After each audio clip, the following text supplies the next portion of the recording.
Hi, today we are speaking about your hotness. And it's not like how hot are you on a scale from 1 to 10? No, no, no, no, no. You're all super hot. I know that. Like you're all 10 of 10 or 20 of 10 or 100 of 10 or maybe even 1,000 of 10, right? Because you're hot. I feel it, right? Totally. And you can choose any group you want, all four if you want, because they all illuminate different aspects. And if you want to pick a group, I would say you ask specific questions like what's your counterpart finding, you know, your specific person, what do they find hot about you right now? And you can ask like in general, I would recommend that totally, like strangers on the street, what gets them going, because you have to know that to handle that. And also at work, right? And make no mistake, hotness, it's a superpower. It's your way, your ability to silently shift the energy in a room, dominate even the room. And I'm not, saying that to encourage bad behavior or whatever, but we are so told off basically as feminine energies to be kind and compassionate, that's feminine, be nurturing, make the coffee for the group setting, yes, and yes, you can add a wise comment now and then, but can you also just sit there and say yes or no, and everyone else directs their flag towards you, wags their tail? That's the energy. Like hotness, you have to do nothing basically. You have to say nothing, do nothing, add nothing to the conversation. Just be freaking you. And I just saw 144. That's that, right? Just be the authentic you, and that's the empowerment. And we have all the solar plexus attributes here, the gold and the sunflower, and yes. And of course, in patriarchy, this is not wanted. This is put down, ashamed, whatever. It's kind of our all Lilith sits here a little bit, where we are told off for being too hot, for attracting too much attention, and this and that, right? So yeah, but just so you know, it's a superpower. It's a superpower, and it's the way you lead. There's nothing wrong with that. And you lead just, silent with where you put your attention, because your wavelength is so strong, your frequency is so strong that people join then your track, right? Oh, and I feel I can't stress that enough. Like, please understand that hotness, that's just frequencies, right? I'm literally filming this video at the summer solstice, the day with the most amount of light, like the highest amplitude of the light. And that's that. Like, if you want to understand the universe, think in frequencies, energy, and yes, also amplitude. That's the thing, right? The highest amount.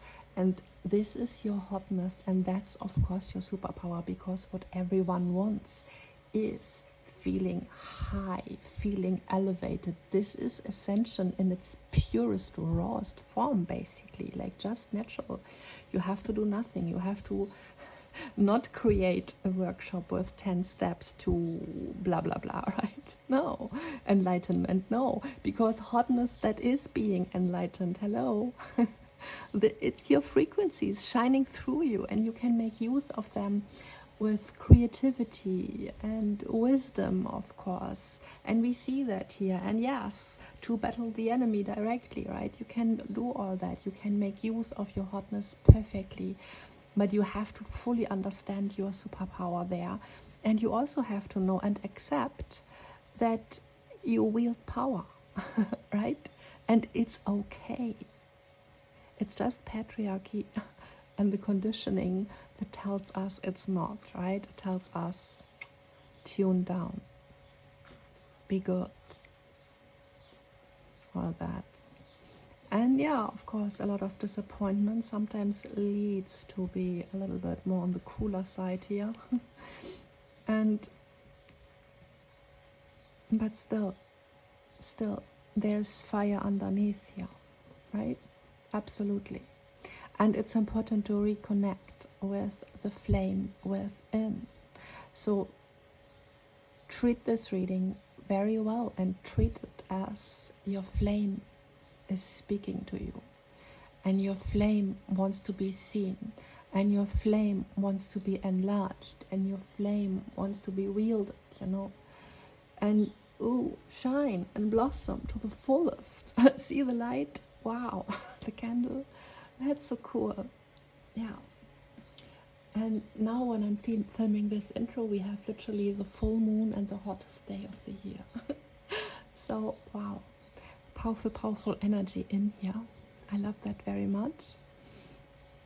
And yeah, I just feel I need to encourage you to hold that flame, because yeah, seeing these cards coming out, I already knew, like, you have been, you know, shamed, told off, whatever, and so you hide behind a dark exterior, or in nature and wisdom, or in your soul hermit mode, or in work, right? This is kind of also like the shadow side I'm already seeing here, a little bit of escaping your own power, though you can of course make use of that through these ways perfectly. But please, please, here's a little bit of a sacral chakra cleanse necessary, I feel. Maybe I will link just a video to do that overnight, you know, for all of us, to really free the flame and give it more space, give it more room, and allow it to be, allow the power to flow within you and through you, and also connect with the world. And yes, I know, you know, there are, of course, sometimes just too many unwanted energies. We motivate, right, the moth to the flame thing, but that's not your fault. That's just because everyone basically is drawn to the light, right? It is how it is. And so yes, of course, grow some thorns and protect your nectar, and protect your work, and protect your being and your energy, of course, of course. But that's the learning lesson of the Queen of Wands. She is holding her power, and she is protecting herself, as well as the space. See, the underworld connection, we have it here. And you know, the connection to the ground is important. It comes through, by the way, in every reading in a different way, but it comes through. And yeah, and we literally say holding your ground to state that someone stands in their power, right? So it's completely linked. And the suit of fire, or the element of fire, is also, I mean, it's not referring so much to starfire, but rather to the earth, to volcanic energy, to earth core. Yeah, and you know, the Kundalini flame coming from within and from our depth. And we also see that here, right? See how the stuff here is rooted directly on the earth. It's not on the pedestal, it's on the earth. So the power of the King of Wands also stems from earth. See? And it's natural. 111 right now. So that's important. See, and that's just for the hotness. That's that. It's natural, like innate power. So spiritual in the rawest sense, right? And if we look at the other kings here, so this, for example, the power of the King of Swords comes from his elevated position, like he is in status and skilled for some reason, but it's very much about status, you know. Earlier, this card, I mean, the Suit of Swords, would be pointing at people in military, like literally people who are in control through their status. And these days, this can also be an IT professional or a surgeon or whatever, right? But someone who is skilled and in a specific position. While the King of Pentacles is in power because of all the resources. See, he is kind of woven into abundance here, and that's his place of power, right? And the King of Cups, the abundance comes from the emotional realm. We literally see the abundant ocean here. So this might be a poet, an artist, or simply a lover, right? Someone who loves the art of life, right? And these are always very enjoyable people, and or people who enjoy life, right? I mean, this guy too. So, but yeah, and a King of Wands specifically, this archetype enjoys doing, like being in the body and doing, like working out, being in the gym, doing hard work, right? And we even have in the Suit of Wands this card, which someone who does not stand so much in their fire energy would think, oh, that's that's hard work. But for a King of Wands, that's just normal before breakfast, right? So nothing wrong with that. And if we have brought our fire, but this is like in an archetypal sense, this is someone who is still being delivered, right? There is the castle, and it's kind of one step before you're there. And then the whole court cards here, they all represent us standing in our fire. So the Page of Wands, that's us literally tuning into the flame within and working with that, like actually creating. So now we have our fire out in the open and we do.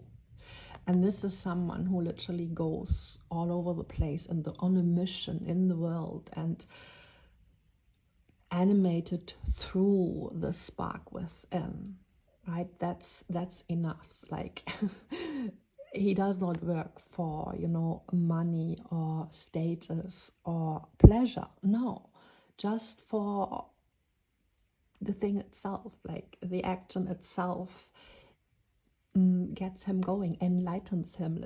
So if you are masculine listening, that's literally, you know, about you just being you. Same as with the feminines, like it's just us being us, right? Being ourselves. And these archetypes, of course, are both also internal aspects. So we all have a feminine and a masculine aspect within self. And the feminine always refers to internal energy, while the masculine refers to external energy.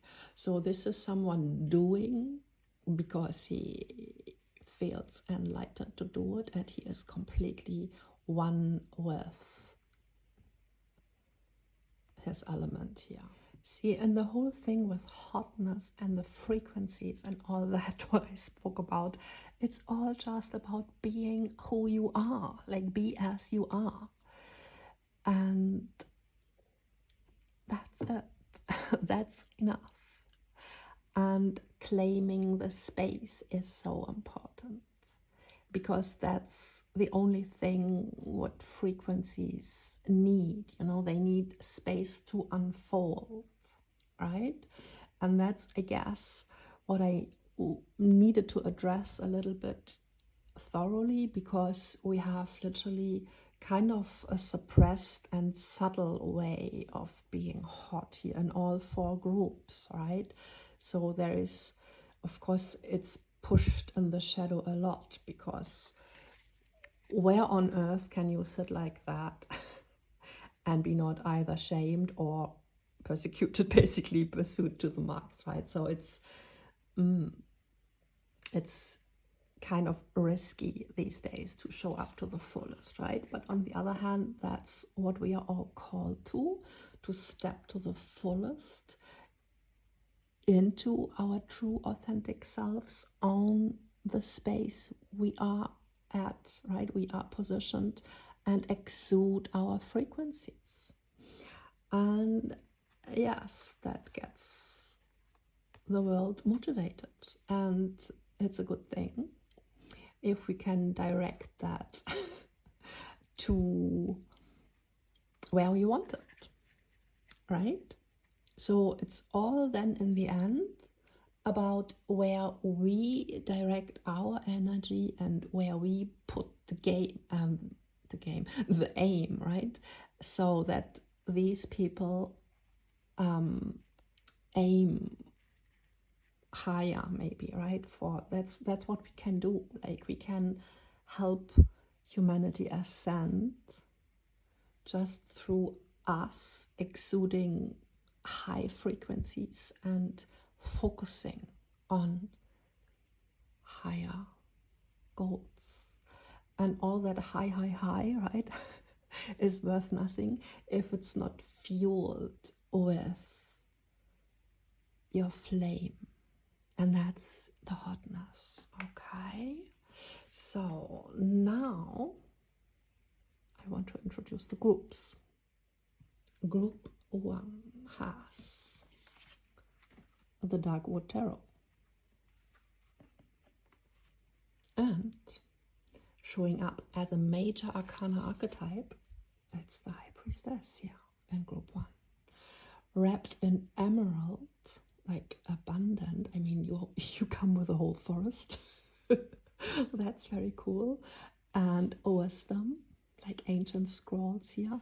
And then you're also crowned with a full moon and veiled somehow. So it's very, very, as I said, subtle, but full moon, that's very hot, but you know, feminine hot. And very magnetic, I feel, and very protected, and very wise, and very connected to ancient wisdom and nature and all around you, I would say. So that's that. And you know, of course, I let the Holy Spirit choose the group, so I didn't choose the cards, I shuffled them out. And for Group 2, we do have Death, which is the dark feminine.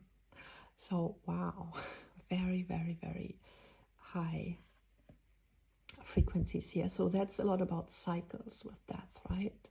And we see a train here and some interesting, intriguing symbolism. So, yeah, I don't want to say too much, but of course with Death it's about cycles and movement and rhythm.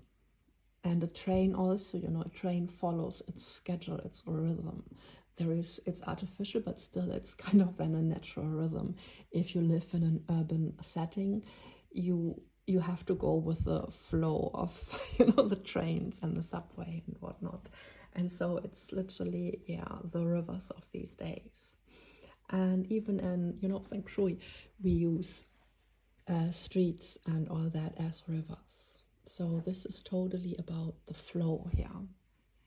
And then on the other hand here, next group, we do have the Hermit. Oh, wait.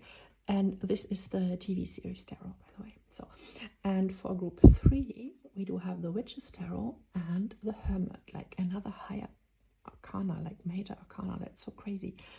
And so soul searching here. And you literally freeze the world, see? And then it's, yeah, putting a focus, a spotlight on where you want to have the energy. That already is very intriguing for me here, especially, you know, the contrast of the groups, like being wrapped in all and then being in this flow energy, and here it's about freezing it down. So super interesting skill sets here, I want to say that already. And for Group 4, this is very specific. So you kind of look like an exorcist here, and it's a supernatural tarot. So yes, it addresses directly, you know, this underworld energy here. And you are kind of self-luminous. So a different kind of hot. And it's the 8 of Pentacles, which is a karma card, which is linked to hard work, yes. See, it's 8 of Pentacles. It's in the Wadesmith deck. We have this, like, totally working on mastery and doing it all over again. And but this also is linked to the soul star chakra, so it has to do with karma and soul bonds and karmic contracts and fulfilling and working on timelines even, right? Lifetimes.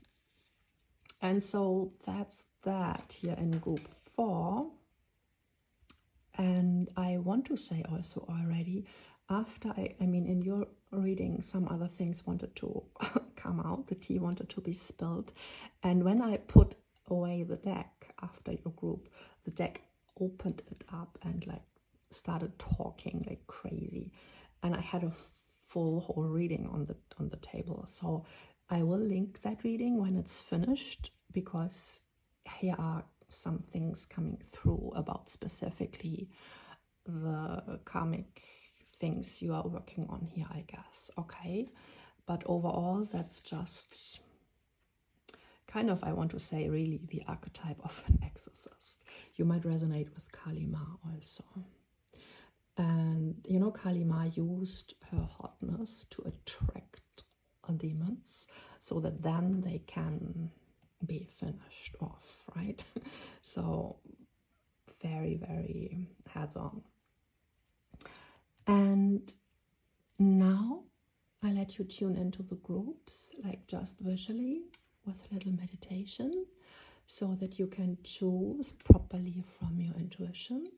But you know, if you feel called to more than one, then you already know why, because I personally like tuning in a little bit to show a little bit in advance, just like a trailer.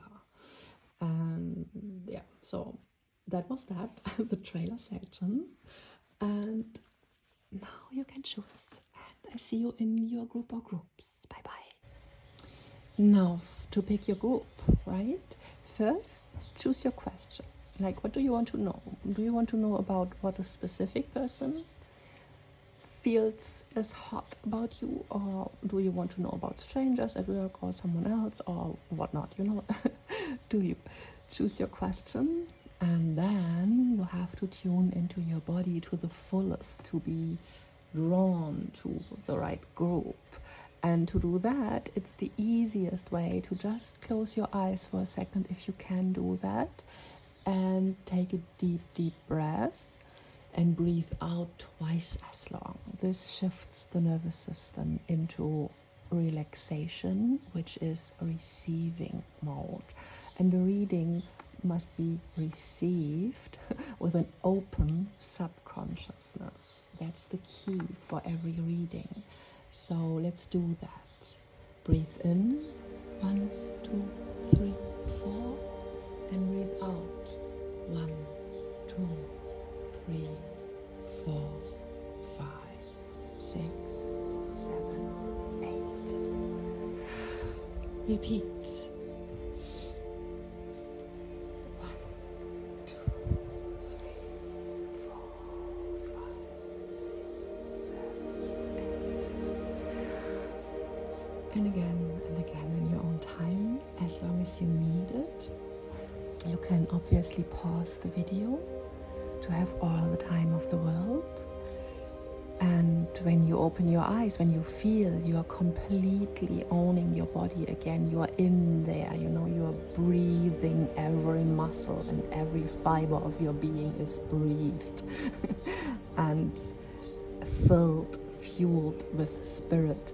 Then you can open your eyes, and then you will be drawn immediately to the correct group. And after you have listened to that one, I recommend coming back and see if there is then another group wanting your attention, okay? And that's it, guys. I see you in the groups, in the readings.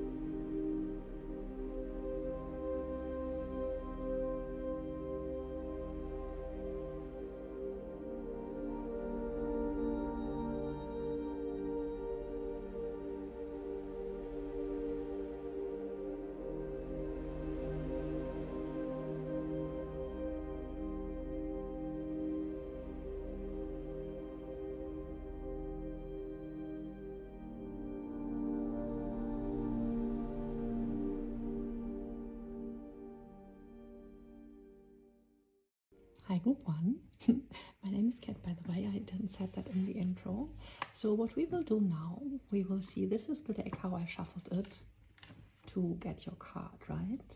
And the card on top, that shows us what people feel when they meet you. Pretty hot, right? And on the bottom, I already looked, and so I know we do need a rose petal. On the bottom, we have the 8 of Wands, and wait, let me get a smaller rose. So just so that you can see more of it. So this is you, or let's say, I mean, this is you, right? High Priestess, like deeply, deeply divine feminine, connected with nature, and yes, with the divine, with the source. And 8 of Wands, yes, that's that, like divine fire, right? Infinite. So, and the High Priestess, that's someone who lives celibate and who really do not needs masculine energy for the daily exchange of energy, right? Because she sources herself. And how does she does that? Through the divine, directly. So she is fueled constantly because she is so deeply connected. And this figure here, it's literally a mermaid. And so we see a little bit of her chest, which is too much, but she is literally laying there open and literally like a vessel, you know, the whole body is formed like the Holy Grail. It's like a vessel. The tail goes, you know, just following natural frequencies, nothing kind of artificially stretched or whatever, but totally naturally, right? The whole body, completely natural. And yeah, bare chest and open and receptive, like fully receptive for the divine frequencies here, for the fire. So that's actually your hotness, like the direct connection to the divine fuel here. How interesting. And this High Priestess, I love her so much because, you know, she's all emerald. It's like Venusian vibes. But the green part of the heart chakra also, you know, that's the connectedness to nature and to all what's good. And it's not so much about unconditional giving here, but it's absolutely about thriving, living, and everything is woven together. And she knows the secrets of fertility, right? Of growth. And you know, it's the dark wood forest, so yes, yes, highlighting that very aspect, that it's all about connectedness. A forest is an interconnected, woven entity, right? It's a group consciousness, a forest, and you're the priest of that, like the high priestess of the group consciousness. And even with the spark, that's the spark that fuels all like infinite, number 8, right? So cool. And you know what the tower is in tarot? The tower is the base chakra of the light body. So it's super cool that this is here. And this means like you causing tower moments in people and realigning them with the true light. So if you asked about your divine counterpart, that's super perfect. If you asked about people on the street, that's super perfect. If you asked about people at work, still same perfect, right? Because that's what you're here for.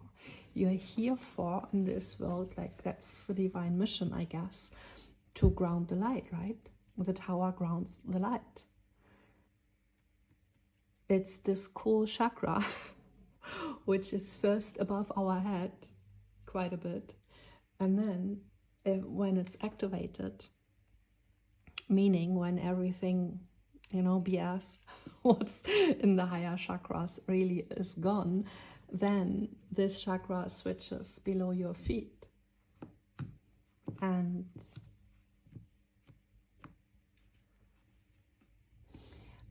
you know what's so cool? It's not just about that you kind of bring the light back and ground the light, but it's like you align people again with divine flow. And this is also with the 8, you know, infinite.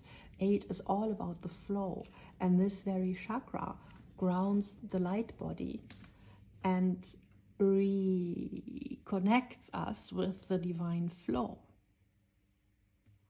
which is the realm of the high priestess, because with the number 2, that's again, you know, mirroring the divine and keeping it all constantly going. Wow. Yes. And totally stressed through and supported, you know, through the tarot deck, the dark forest here. This deep wisdom and the connect. Just think about what's underneath the soil. This very connectedness, you carry that very wisdom, right? And you kind of have the script here for how it's all woven together, and how and all these roots, you can see that literally as ley lines, and through the roots, you know, the trees exchange energy. And in a good healthy forest, literally minerals and stuff like that, it gets exchanged. And through the mucil, like, they help transporting what's needed to someone who needs that very wisdom right now. So you are kind of the person that brings this little piece of information, right? This nutrition, this, you highlight something, I feel, for people. I'm so drawn to, you know, these sparks here, and you holding it in your very hands, and illuminated, of course, there with the moon, but with what's written down there, like you are the friend that says these 3 words, right? Just these 3 words that shake the world. Or at work, you know, you're sitting in a meeting and you just say something, and for you it's normal because you are connected to this whole, you know, even in a company, that's a very good example, like how it's all working together. So you would understand how this department works with that department, and how communication should flow, for example, both ways, and how obviously it's not working correctly because we do have just a one-way communication, which is very often the case, by the way, in companies. Very classical mistake, coming from, you know, ancient days, and not the good ones, but, you know, patriarchy, where it's like hierarchical communication, like from the management down, right? But we need the informational flow from nature, like from the recipients back, and this is what you carry, like this whole wisdom. So if you would sit in a meeting at the table, for you it's so natural to fully understand what every participant in the meeting needs, and what people in the family, like what every relative needs and what everyone wants, and you would just know and see, and of course see right through everything, and not only to the bottom, but literally also where that comes from. Like, you look at a person and you feel why.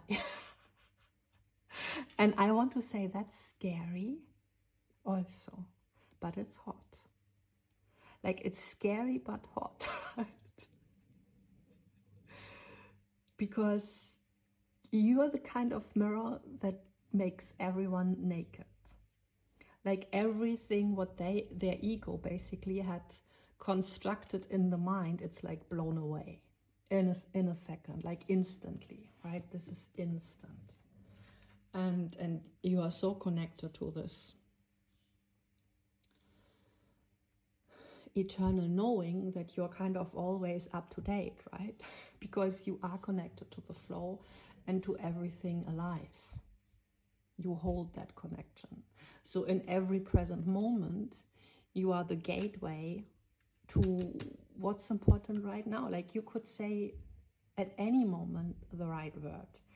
And it's nothing about you have to prepare for a meeting or, you know, perform or whatever. No, because in the very present moment, you gather your informations through the subconsciousness, through the interwovenness, the connectedness, and everyone around you. Works similar to a tarot reading, by the way, where I'm tuning in, of course, into collective consciousness right now, right? And so the group that's listening, like, we are connected right now. That's happening. And so, yeah. See, but this also works in a classroom if you're a teacher. This works in a meeting. This works even in the supermarket when you have to stand in a row for the cashier, in front of the cashier, and you instantly feel like this person is a little bit, you know, this and that. And you just know, even if you don't know the people, you kind of can read their field.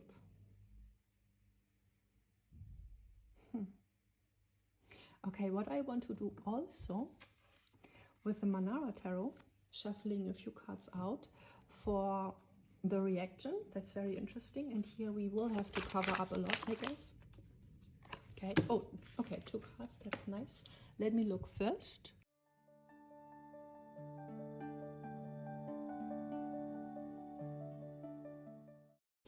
And you know what's so cool? It's not just about that you kind of bring the light back and ground the light, but it's like you align people again with divine flow. And this is also with the 8, you know, infinite. 8 is all about the flow, and this very chakra grounds the light body and reconnects us with the divine flow, which is the realm of the high priestess, because with the number 2, that's again, you know, mirroring the divine and keeping it all constantly going. Wow. Yes. And totally stressed through and supported, you know, through the tarot deck, the dark forest here. This deep wisdom and the connect. Just think about what's underneath the soil. This very connectedness, you carry that very wisdom, right? And you kind of have the script here for how it's all woven together, and how and all these roots, you can see that literally as ley lines, and through the roots, you know, the trees exchange energy. And in a good healthy forest, literally minerals and stuff like that, it gets exchanged. And through the mussel, like, they help transporting what's needed to someone who needs that very wisdom right now. So you are kind of the person that brings this little piece of information, right? This nutrition, this, you highlight something, I feel, for people. I'm so drawn to, you know, these sparks here, and you holding it in your very hands and illuminated, of course, there with the moon, but with what's written down there, like you are the friend that says these 3 words, right? Just these 3 words that shake the world. Or at work, you know, you're sitting in a meeting and you just say something, and for you it's normal because you are connected to this whole, you know, even in a company, that's a very good example, like how it's all working together. So you would understand how this department works with that department, and how communication should flow, for example, both ways, and how obviously it's not working correctly because we do have just a one-way communication, which is very often the case, by the way, in companies. Very classical mistake, coming from, you know, ancient days, and not the good ones, but, you know, patriarchy, where it's like hierarchical communication, like from the management down, right? But we need the informational flow from nature, like from the recipients back. And this is what you carry, like this whole wisdom. So if you would sit in a meeting at the table, for you, it's so natural to fully understand what every participant in the meeting needs, and what people in the family, like what every relative needs and what everyone wants, and you would just know and see. and of course see right through everything, and not only to the bottom, but literally also where that comes from. Like you look at a person and you feel why. And I want to say that's scary also, but it's hot. Like it's scary but hot, right? Because you are the kind of mirror that makes everyone naked.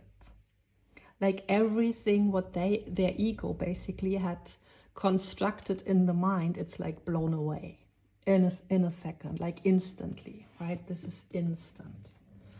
And you are so connected to this eternal knowing that you're kind of always up to date, right? Because you are connected to the flow and to everything alive. You hold that connection. So in every present moment, you are the gateway to what's important right now. Like you could say at any moment the right word. And it's nothing about you have to prepare for a meeting or, you know, perform or whatever. No, because in the very present moment, you gather your informations through the subconsciousness, through the interwovenness, the connectedness, and everyone around you. Works similar to a tarot reading, by the way, where I'm tuning in, of course, into collective consciousness right now, right? And so the group that's listening, like we are connected right now, that's happening. And so, yeah. See, but this also works in a classroom if you're a teacher. This works in a meeting. This works even in the supermarket when you have to stand in a row for the cashier, in front of the cashier, and you instantly feel like this person is a little bit, you know, this and that. And you just know, even if you don't know the people, you kind of can read their field.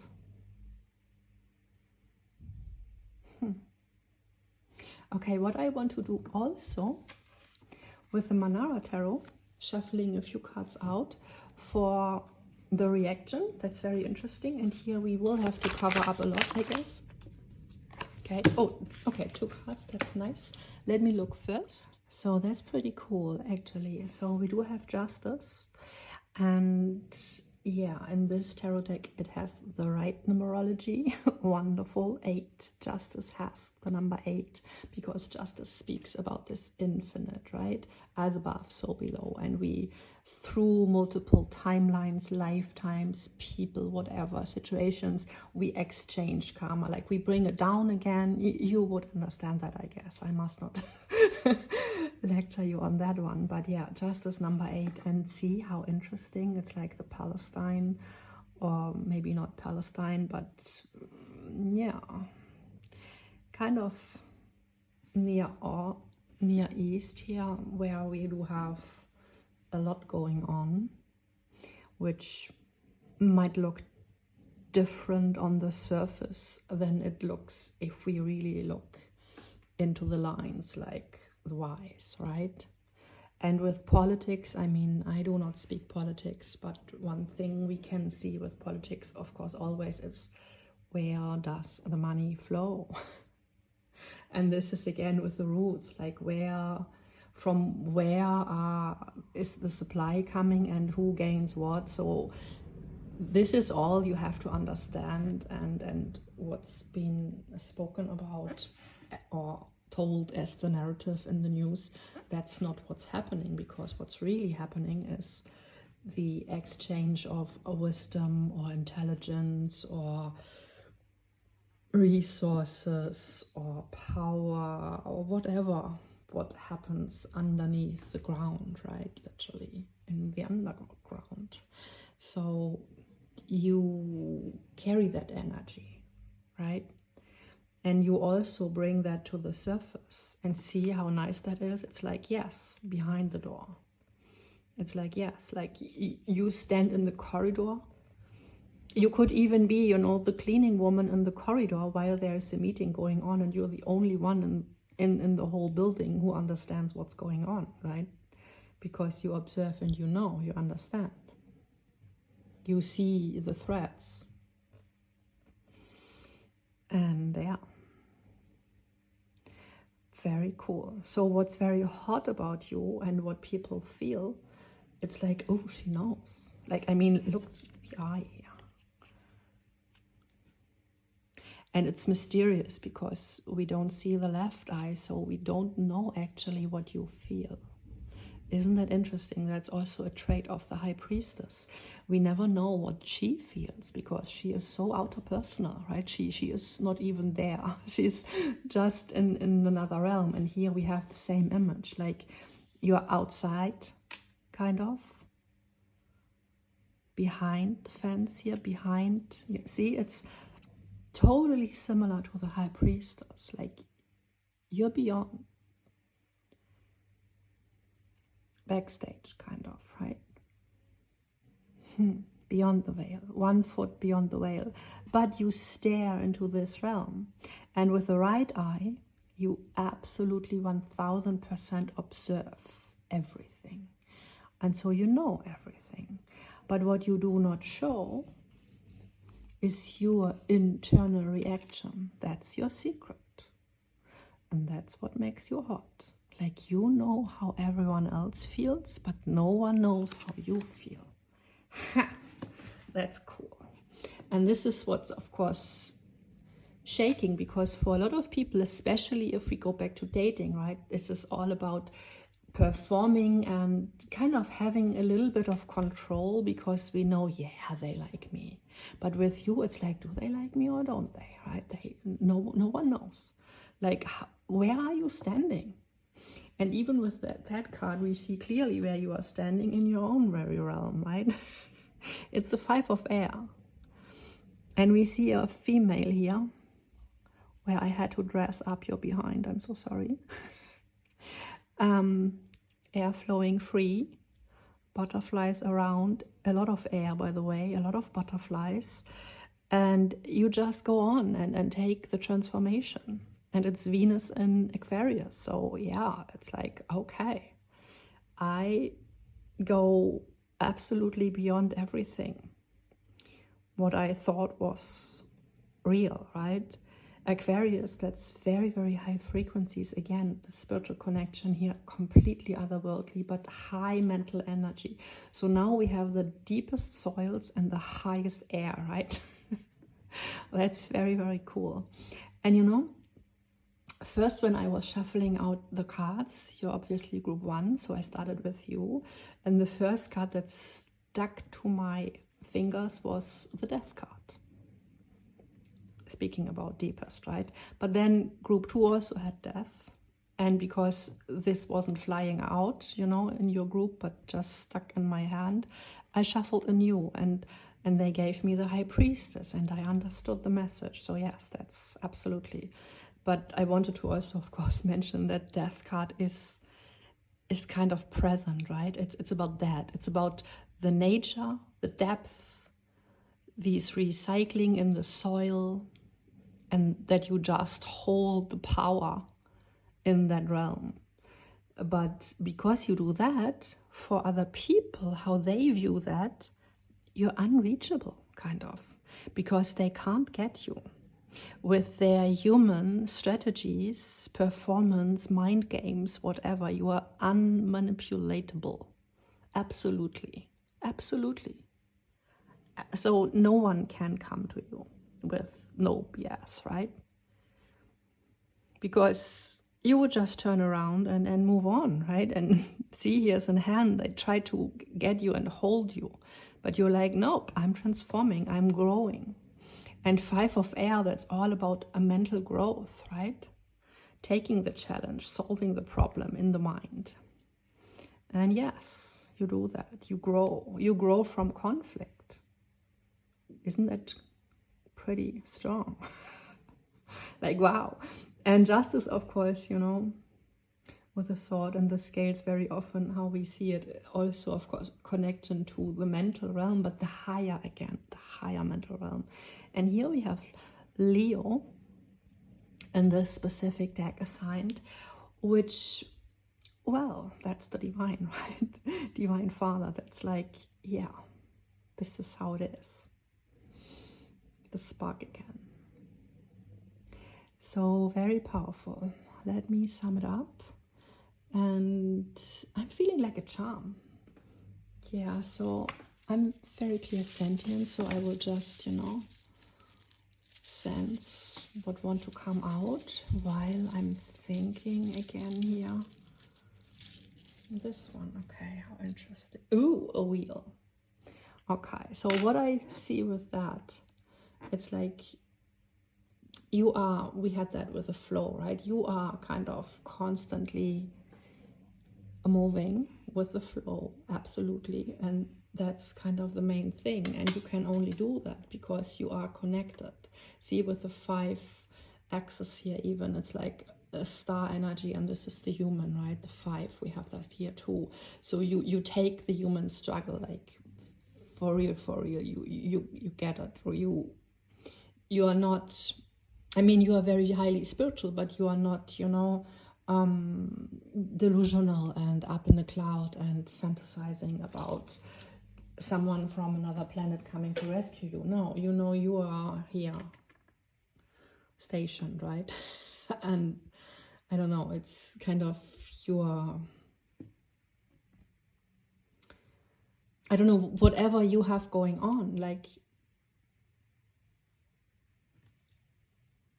family example, it's like it's your job. I feel like you get it done, right? You get it done. And whatever it is, if it's at work or if it's in your family or if it's about, you know, the divine and all that, it's like you just do it. And you are grounded, but not in the way where you can then be manipulated, because no one actually can, and now the death card comes back in, no one can kind of poison your ground or your field, because your energy, your energetic field itself, it's like moving, because it's always kind of coming as well from core. And also you have freed these meridians, you know, which connects you to everyone else. And so you are interwoven. And because you're interwoven, no one can come for you, because the separation wound is not there, right? It's just not there. And you cannot be threatened, I feel, with that one, because, you know, you can move on. We had that here. Can we get that a little bit close up? See? And when you move on,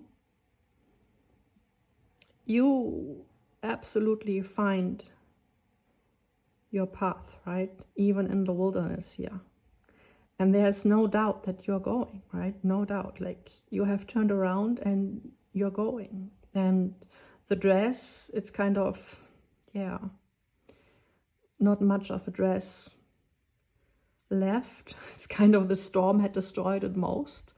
But you're still moving, right? Transforming. Going through this transformation. And I bet a few steps ahead you have grown and a new dress, right? That's kind of your kind of death card here. Like, you move through the conflict and not even seeing it as conflict, because you just go with the flow. And if you're called to move, and Aquarius energy, that's not water, that's mental, that's this very electricity here, this symbol. It's the same symbol, the lightning, Aquarius, right? And kind of we have it here. Wow. Wow. And here it even looks like DNA.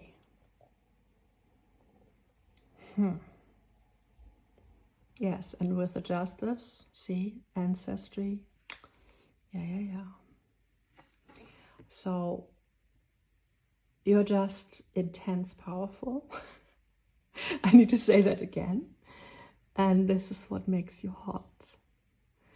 And what people think of you is that you can absolutely go with the flow, but also move on your own if necessary, right? You don't need a wagon to carry you. You don't need a specific ground. You don't even need a specific forest where you are stationed, because you can kind of befriend every forest, every environment, even the wilderness. And even in a war zone, you would be safe. I feel that. Even, you know, in the storm, you're safe, because you I don't want to say you are the storm, because that's not what I'm seeing, but you are connected to the source of the storm. And thus you understand the storm. It's just, you know, like everything, you know, like we need rain, or we need sunshine, or we need this. Sometimes we need a storm. That's just how nature functions. And in a forest even, that's so necessary, because what does a storm? It clears away the old, you know, everything. It literally, it's like a gardener for the forest, like a natural gardener. So it's so necessary to get all the broken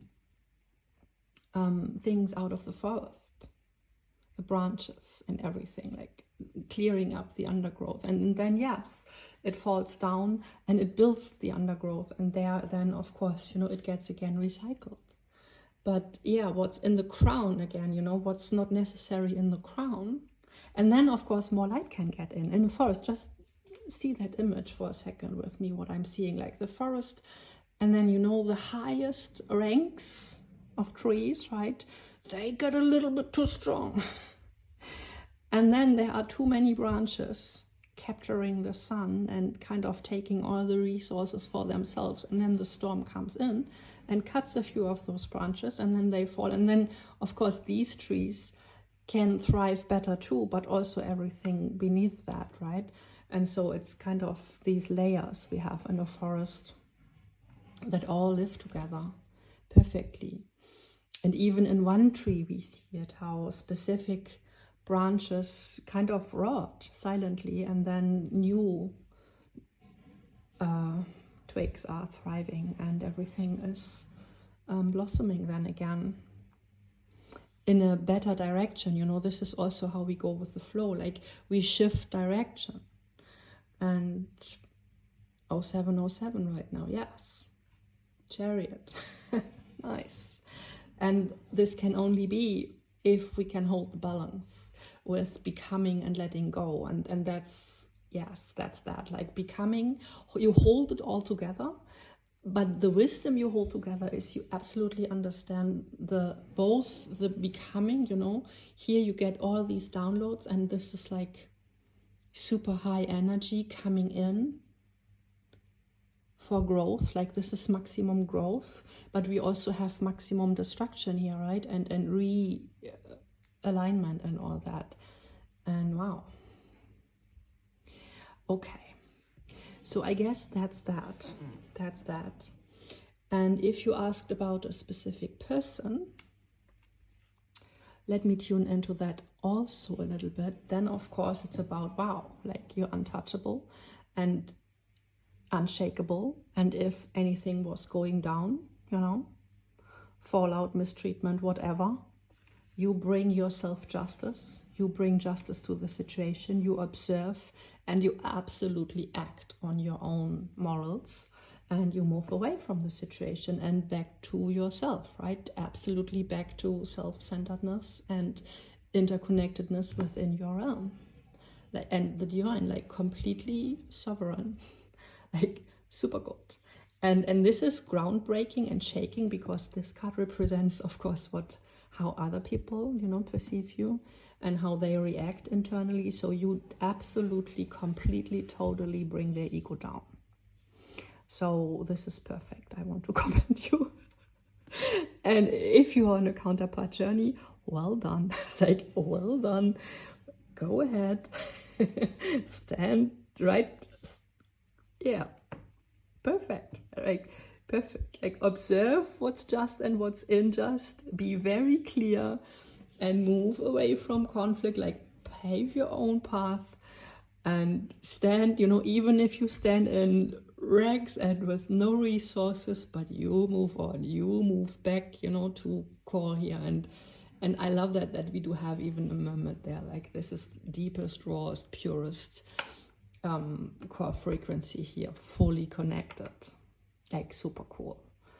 And you hold with the high priestess, you hold the window open for the world to the ancient souls, right? So you connect the ancient with what just is with the present moment, basically.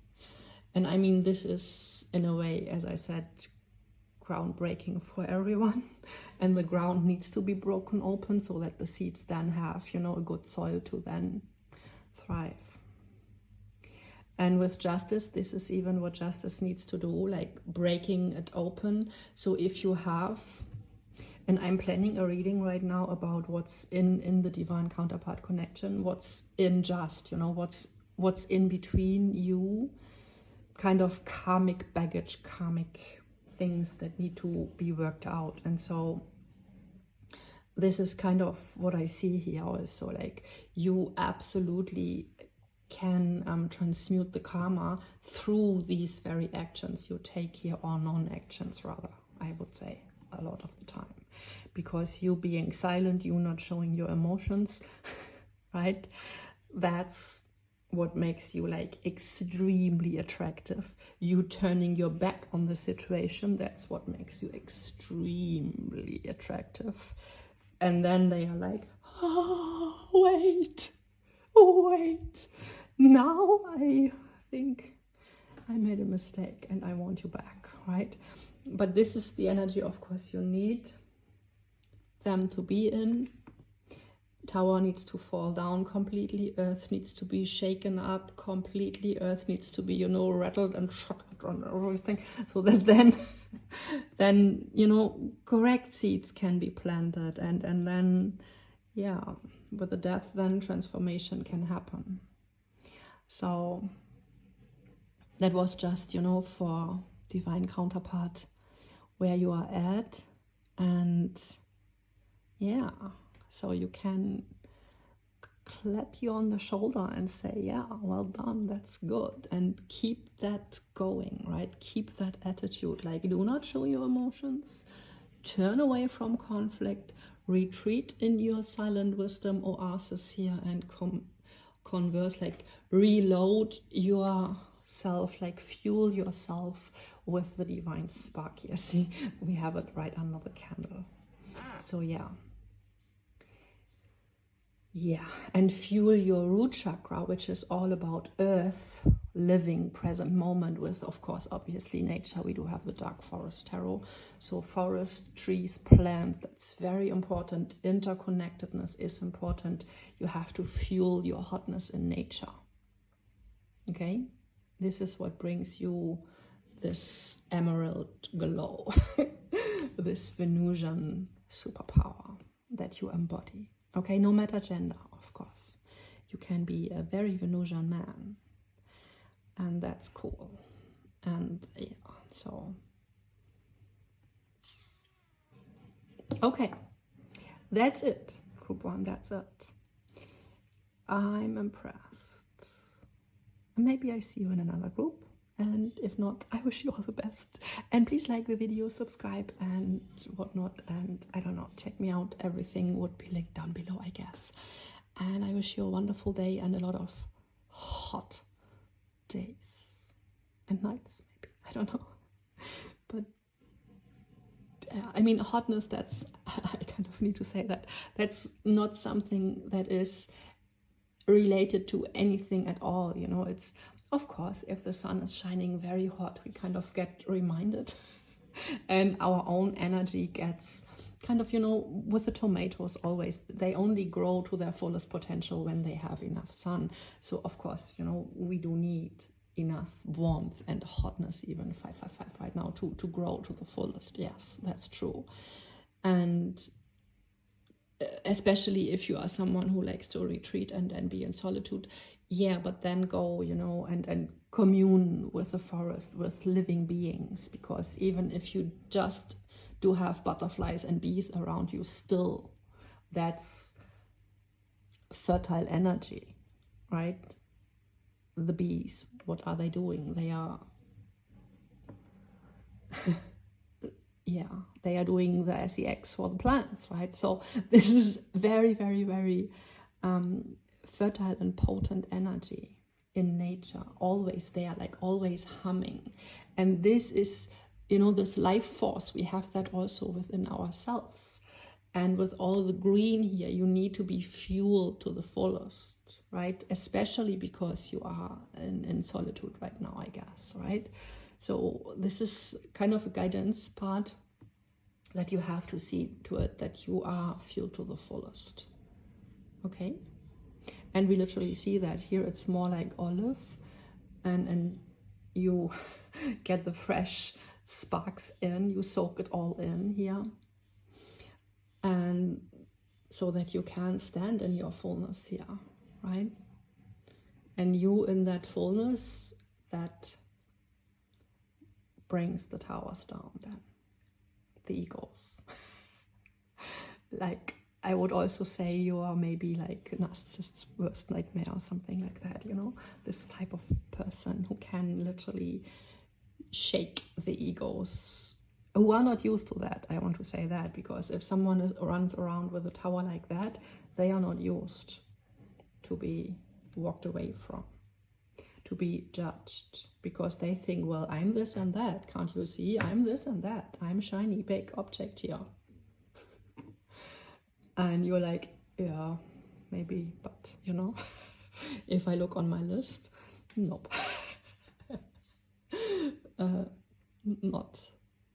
Not what's, you know, based here on my moral codex. No, I rather stay in my own lane here. So, okay, I guess now I have said it all. So I just needed to stress it. So it's, your hotness comes basically out of the air and out of the greenery, out of the soil, but it's the divine itself coming through you. And then this is even more powerful than if you would, you know, source yourself through human connectedness only. See what I mean? I hope. So now I wish you all the best. Bye bye. Hello group 2, welcome. So if you chose this wonderful, interesting death card in the moving train, yellow and fast, like highly intellectual, right? We only have black, white and yellow. This shows a lot. It's like yes, no, and fire. But the kind of fire that's mental, higher clarity. Very cool. And so what we do for this reading, we take the card on top to represent, and this is how I shuffled your deck, right? Where then that card sprang out. So this is your deck already ready. And here we do have how they, others, whoever it is, perceive you. Nice.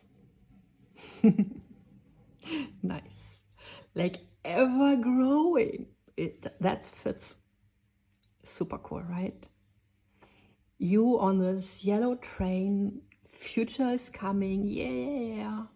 Like, wasn't working out here, so now I'm moving to the other side of the country, or I'm even moving countries, right? No problem with that one. Like, I'm evolving, I'm growing, ever growing. And see, they are looking here and staring like at that tree over that big one over there, right? That's you, kind of, you're that tree. Like, wow, how? In this barren land. Yeah, because you move with what is, right? So, and you are like underneath, we do have your superpower, kind of, what causes that. And this is the Page of Swords in this deck. And I don't know nothing about movies, right? So, but this looks for me a little bit like, let's say, Katniss in the games, Hunger Games or whatever. You know, it's someone on a quest, right? Learning, connected with skills here. In the right hand, we have something, whatever it is, to throw it around or to do something with it. Please let me know if you know a movie with that one here. I have really no idea. But literally, we are in the desert here. Wow. So from desert to the green. And this tree even looks a little bit like in Africa, the savanna trees, maybe, you know.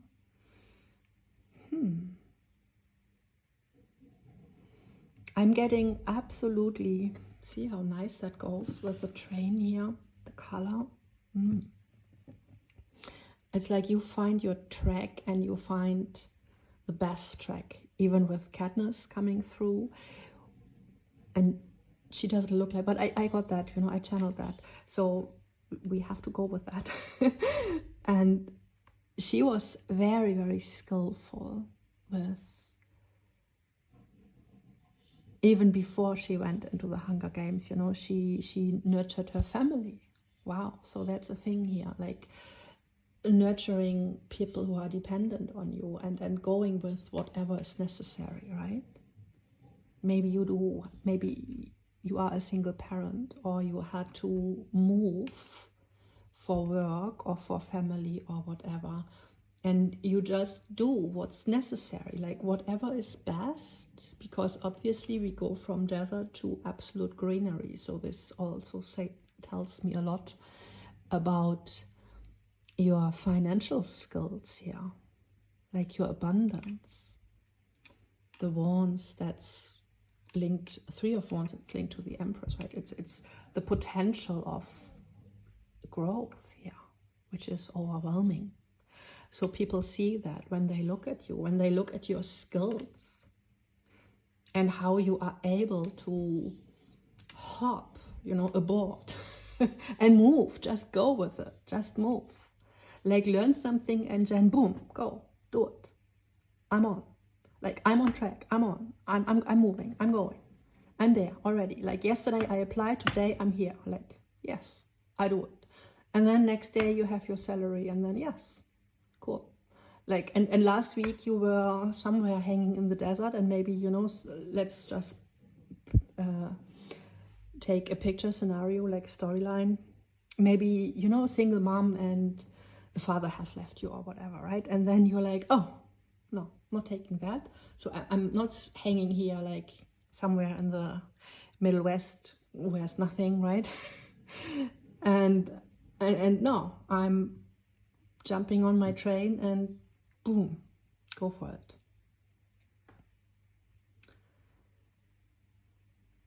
And people stand there and they are like, wow,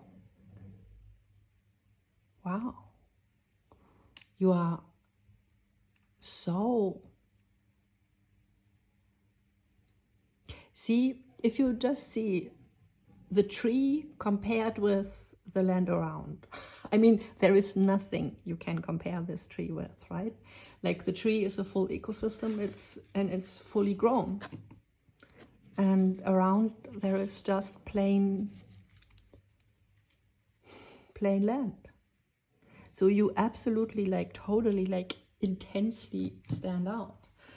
And if we look at this image, we also can, of course, pick up a little bit of personal traits, right? Maybe you do have tattoos, maybe you do have a very specific style, maybe you wear super cool jewelry, which isn't very normal, and maybe you also wear like leather and a little bit, you know, this tough energy, which I feel is linked and related to specific skills. You might even like specific work clothes or wear work clothes, like uniform for job, right? And also, you know, train your skills and study and make use of everything, you know, really literally apply everything you have. Also with the clothing I see. And yeah, we can also, to just make a simple example, if we would have like a before and after scenario just in terms of looks, right? This would be someone who really studied and learned, okay, how can I make use best of my physical attributes, like my natural style, and what type of skirts should I wear to bring forth my legs best or whatever, right? And how should I style my hair, and totally doing a completely shift, a complete transformation, like we see it sometimes in shows, and in magazines or whatever, when people, you know, they look like plain Jane or whatever. I'm so sorry, I don't want to, you know, if your name is Jane.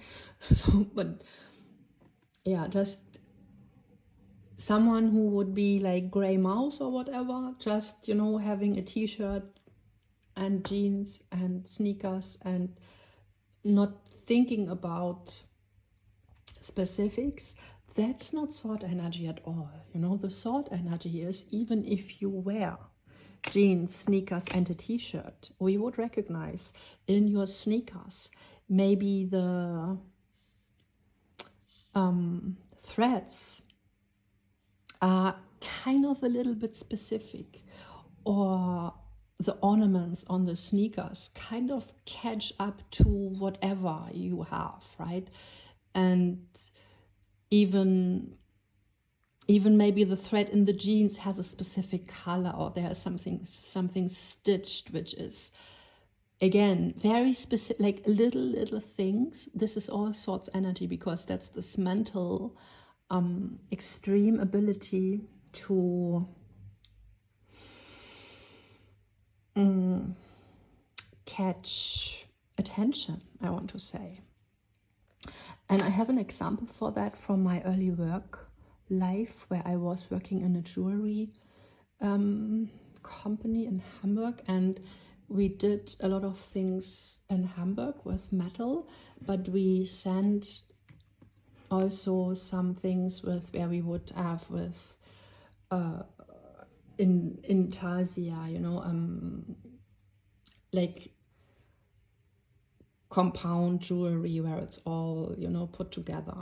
And the designer of the company, she had always, there was something, you know, if we see this, and then there was always something a little specific. Let's just take this one here, where we have on one side it's a little bit different than on the other side.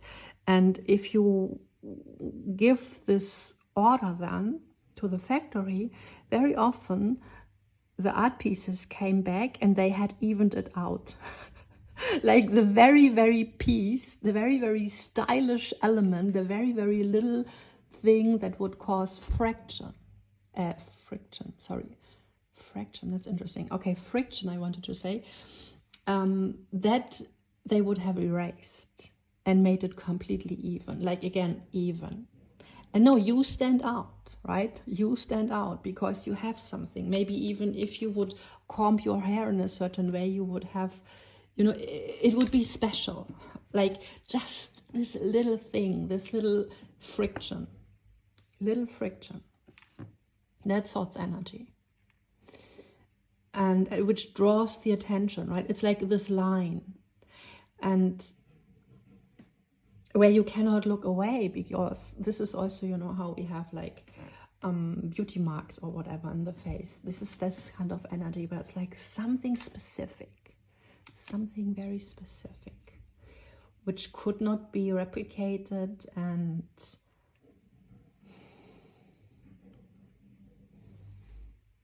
it's unique and natural also with the death card, right? The death is all about, we go with nature, with true nature. So it's, even if we style, the style, this is what I'm trying to explain. The style is innately yours. And also with the jewelry we made, that was like the very style of the city where we were, like Hamburg, right? Like this urban understanding of what's chic right now. And on the other side of the world, they wouldn't get that, of course, because they had a totally different beauty standard, and the beauty standard was, well, it must be harmonious and even. Totally understandable, by the way, right? I'm completely in there. But if you live in this urban, you know, stressful surroundings, you want to break, kind of, I don't know, it's like breaking the wave and getting the attention there, right? This is what you would do with these art pieces. pointing things out. And I feel like everything in this picture, with the posture and where she looks and how she holds both hands, it's like, yes, it's very balanced, but it's very much making use of, even, you know, with this round, whatever it is, and the sword, it's like complete balance of masculine and feminine, but then mixing it like intricately together in a way. And so using the masculine, the distinction, and this is what I wanted to say. Yes, this is things. So with this design, right, there was this masculine like touch in it. It was like, yes, it was artificially, because it should, right? That was the purpose. It was created like that. And what they wanted to do in the factory, they wanted to make it just beautiful, you know, feminine energy, like harmonious. And yeah, taking the friction out of the picture. So interesting that I can't get away from that. So this is totally your energy. I want to speak forever about that. And now, finally, I'm even seeing how the wands here are also here, right? And here. And it's like you hold something up, and death here even also with a hand up, right? Absolutely crazy. And it's the left hand. I love that. So the left hand, that's of course, you know, the feminine side, while those who watch you, they are connected to the right hand. So that's masculine's watching, and you completely display feminine energy, but in a very intellectual way, like purposeful. And I have a child like that, you know. And when he goes out, he vanishes in his room, and then he comes out completely transformed. And I'm like, oh, I didn't even know you had that piece of clothing, or and what's that rings again, and I don't know. And then here is something hanging, and there is, I don't know, it's little things, but very purposeful, put together. And all in all,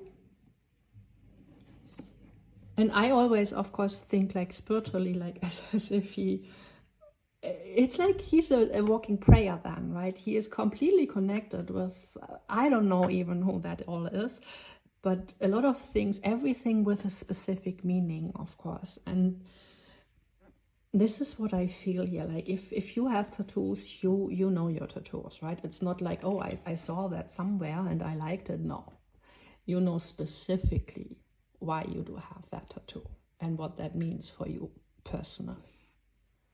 Know what I mean? Yeah. So what's yours, it's yours. Like it's so uniquely yours, and it goes with the left hand here, the connectedness. And obviously also I mentioned fashion and trends, right? And with the train here, so you might absolutely very well go with all trends, but still make it uniquely yours. And this is, by the way, what we should do with a trend. Coming from a fashion background, that's what, you know, that's what trends are for. It's inspiration, hello. It's not a dictate to diminish personal creativity or expression, or, you know, shut people down and dictate dress codes. No, fashion is an art form, and it's meant to, yeah, express your freaking frequencies. And this year we add these palette of colors because we kind of feel it in the air. It's like getting downloads, right? And what needs to be expressed in the world. So I love fashion and I love this, but I also had, you know, of course, periods in my life where I would, I don't know, basically always wear the same dress. And I feel whatever you wear, I feel you have this you style, like what I said before, right? This even if we go with the trends and fashions, right? So you go in a shop and you see, oh, that's all new, nice, I like it, but still you would never be so stupid and take anything because you like it, because you know exactly what fits you, what suits you, right? So you would only take these pieces that are completely matching with who you are, and absolutely ignoring anything else. And that's perfect. Like you understand fashion. And by the way, in group 1 there was nothing about fashion at all, but still we do have a link there, because they also nearly got death card shuffled out. So if you feel drawn to group 1 in any way, then you can watch that, and there you will get a totally different message. Because this is all about your exterior here. But yeah, very, very cool. So, anything else here? I want to say you are, and if you are a guy, right, a man, you are completely led from your, I want to say feline intuition, like feminine instincts, right? Completely feminine instincts, with the swords here also, right? Following your instincts. And you operate from absolute mental clarity, like you have your yes, no questions ready. This also reminds me of plus minus, right? Yes, no. And it's like, of course, you know, I know what I want, I know what, and that's why you can hop on a train and transform completely in a second, because you just know if it's a yes or no, and then you go or you don't go. And so you are not someone who needs, you know, weighing and having lists and whatever to decide. No, you just know directly. And you're very lit mentally, and very, very much chef of your mind, like boss, right? But again, left hand first, like you lead with your right brain. And even me mentioning, you know, I also have a educational background. So sometimes when I talk, people would assume I have been a teacher all my life. But sometimes, you know, I mention also this design background, and very, very, very seldom. So you totally are connected. Like, this is my designer, fashion, hairdresser, whatever group, right? So you are completely into the exterior of the human. And this is great, because this is heightening the senses, and we see that here, what that causes in people. Let's talk about that a little bit more, how it's really opens them up. That's what haute couture is for, right? To, oh, that's possible, even, like, wow, cool. You can take a blouse and wear it like that? Really? We can do that? You know, everyone can buy a blouse, but to wear things like that and put it together, it's that kind of thing, like the putting it together. That's the uniqueness, and that's the skill set.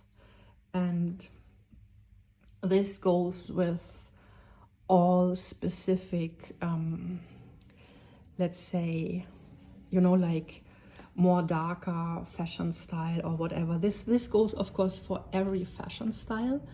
It's not, you never can just buy fashion and then that's fashion. No, that's not how it works.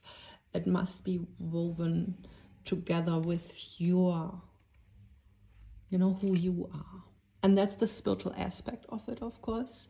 And that's how we should use, you know, our senses. And this, yeah, that's so great that you make kind of full use of that, I want to say, to broadcast your frequencies through all that. And you know, our skin, that's our first skin, and fashion, then clothing, that's our second skin. Our second skin. And we can enhance and create frequencies even, you know. Yeah. And what I also feel is with you, you have a perfect balance between air and earth. I see a lot of air with the sword, but also see she's all dressed in brown. And brown, that's very Venusian and very rich and very, you know, luxurious in a way, and grounding, of course. And it's fertile soil, right? And with death, we have the same. It's a train moving, like fast moving, that's air, but it's death, hello. So this is all about the transformation, and again, brown. And we have these wands here and the tree, and this also looks, you know, brown, like a tree trunk. We could paint a tree there if we want. So yeah, so and the trunk from the tree, that's Pitta energy in Vedic Ayurveda, right? The ancient Indian medicine. And there we do have Vata, Pitta, and Kapha. And Kapha, that's water and earth, that's root system. And Pitta, that's the fire, literally. And that's how she even stands here. Like, I'm the fire, I'm the flame. Like, hello, challenge me, right? So cool. Cool, I love that. and people, and I love also how we do have like someone completely in black, like I'm the people, right? I'm normal, public person, normal, I don't know, citizen. I wanted to say, like, black is a color for I'm a normal citizen here. Yeah. And he looks completely normal, right? But then at the threshold here, into, wow, into this miraculous land here, like where everything is possible. And we can literally grow. Wow. And there is a big block. Ooh. So this guy, whoever watches you here, if this is your person, they have been stunted, and especially their fire. And can you even see how this arm is hanging, like not connected? And this arm, yes, it holds that, but it's not. See how different it is? Like she is completely energized and he is not. Not energized, okay? So this is important to know. You are way more connected to the suit of fire, to the flame, than your person, because they are living in their shadow, just watching, just observing, staring. Like a photographer, sorry, photographer, what's so difficult? You know, street photography especially, where I always think like, ooh, that's like secret stalker energy, but okay.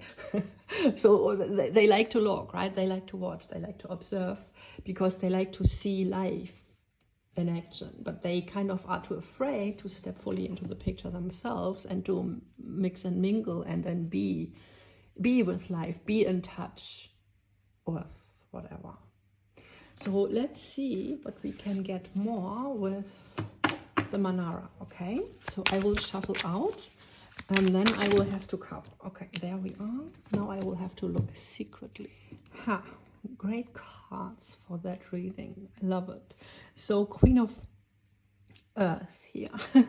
And this specific card, you know, it always reminds me of specifically this urban style I talked about, you know, and we have, of course, here, you know, subway, whatever. And yeah, so here also, you know, kind of subway maybe, but very urban and queen, right? Queen of Earth. So, and also I think factory, when I see that wall here, and yeah, it's very, very nice. And we have Capricorn assigned here to this, in this specific deck, which, yeah, so absolutely disciplined, skillful, and what we spoke about with these intricate symbolism, and yes, because Capricorn, that's all about this mental energy. We take that and regulate ourselves like deep within. So Capricorn, that's why they are so successful, because they can handle themselves, basically. They can put themselves under a schedule if they want that. If they have decided, I want to jump on that train, then they make their commitment, and then they learn and they do. And they just go then, because they just do that, what they think is correct. And yes, that requires discipline. And leadership in a way, but self-leadership, right? Self-leadership. I love that as an interpretation for the Queen of Earth, which is the Queen of Pentacles, right? So yeah, and we had that air and earth. And Capricorn, as I said, yeah, yeah. We do have Saturn there, which is all about, yeah, we do need, you know, the restrictions and the regulations, and we have that, you know, schedule. In an urban environment, you have a lot of limits and restrictions, but you can work with that. If you know your schedule, if you know your skills, if you know when the train goes where, and when, you know, you can absolutely do that. You can work with that. Similar energy we do have here with Pocahontas, where yes, it's more in the wilderness, right? But still, we do have the source where we get our water. And here she has her warriors watching over her. And we do have similar energy, like she's the princess, like queen energy again, and she's watched over, but they kind of can't reach her. And here we do have, again, this is how people see you. So again, watching, right? Watching. But can't get her, and she even hides behind the wall. So it's absolutely like, and here also, you know, there's no human in the picture, it's just the tree way there, right? So wow. So, and here also she takes herself out, right? And this guy, he just walks alone through the corridor, and he is lit and very lit up, but I can't do much about something. Maybe he just met you somewhere, but no way, you know, to make contact, or no way, I don't know, you know, whoever you are inquiring about, if that's at work, like, you're unreachable, absolutely. You're, and here even, right, the soldiers, the warriors, and she's the princess, hello, like, there is such a league, yeah, it's out of league energy. And queen and knave, yes, out of league. And what I said, even though this masculine figure here looks way more mature, like in terms of age, she looks way more skilled and flexible, but also more sovereign and empowered, even how she wields her sword and how she is connected to the fire. Totally. And so this guy also, I mean, yes, it's a knave of fire, but look at his shoulders. Not fully strong, right? A little bit crunched. And same here, I don't see, but with her, fully developed fire. And I mean, it's earth, but still, you know, it's the strength here, what I'm seeing. And here also you see it with the shoulders and the posture and everything. It's like, and the hair floating, right? It's completely, yeah, see, and they totally look completely similar. So you might look like that. Beautiful. Very cool. I love it when people work with their hair like that. That they have it in a specific way, like the waves or whatever. Like a little bit different, you know? Not like, oh, this actress has it like that, so I also, no, different. I like this specifics, because we all have, you know, our waves in our specific way. Yeah, and this is Moon in Cancer, so there is also the depth here. people, you know, ponder about your depth. And with death card, of course you have depth, right? We didn't spoke about that a lot, because we spoke about how you kind of show your personality and your specific whatever, but there is a lot of depth. As I said, with the tattoos, you know, if you have a tattoo, you know why. So people know, they know there is something very, very, very deeply, what connects you very deeply to the earth, like Queen of Earth. Yes, yes, yes. And deep water here, right? The pool where we can, you know, source the village from. That's a lot. So if you work in a specific trade, then you kind of have the right resources, right? You have the right source here, the right knowledge, like you are completely connected to whatever you need. And so even, you know, if you would be like in a meeting and yeah, you know, you would win basically, and other people would have to walk away, but they would have to admit, well, yeah, but she's God, like she's freaking God, and whatever you do, like you're freaking God, so you're obviously the queen, right? And meant to be the next in row, right? Like if it's about work, really, it's like you're the next who gets the promotion. Everyone knows that. You're the next who, see? And everyone sees that, like, wow, like you're standing out. You're standing out. And that's your hotness. And you don't even know that, I feel.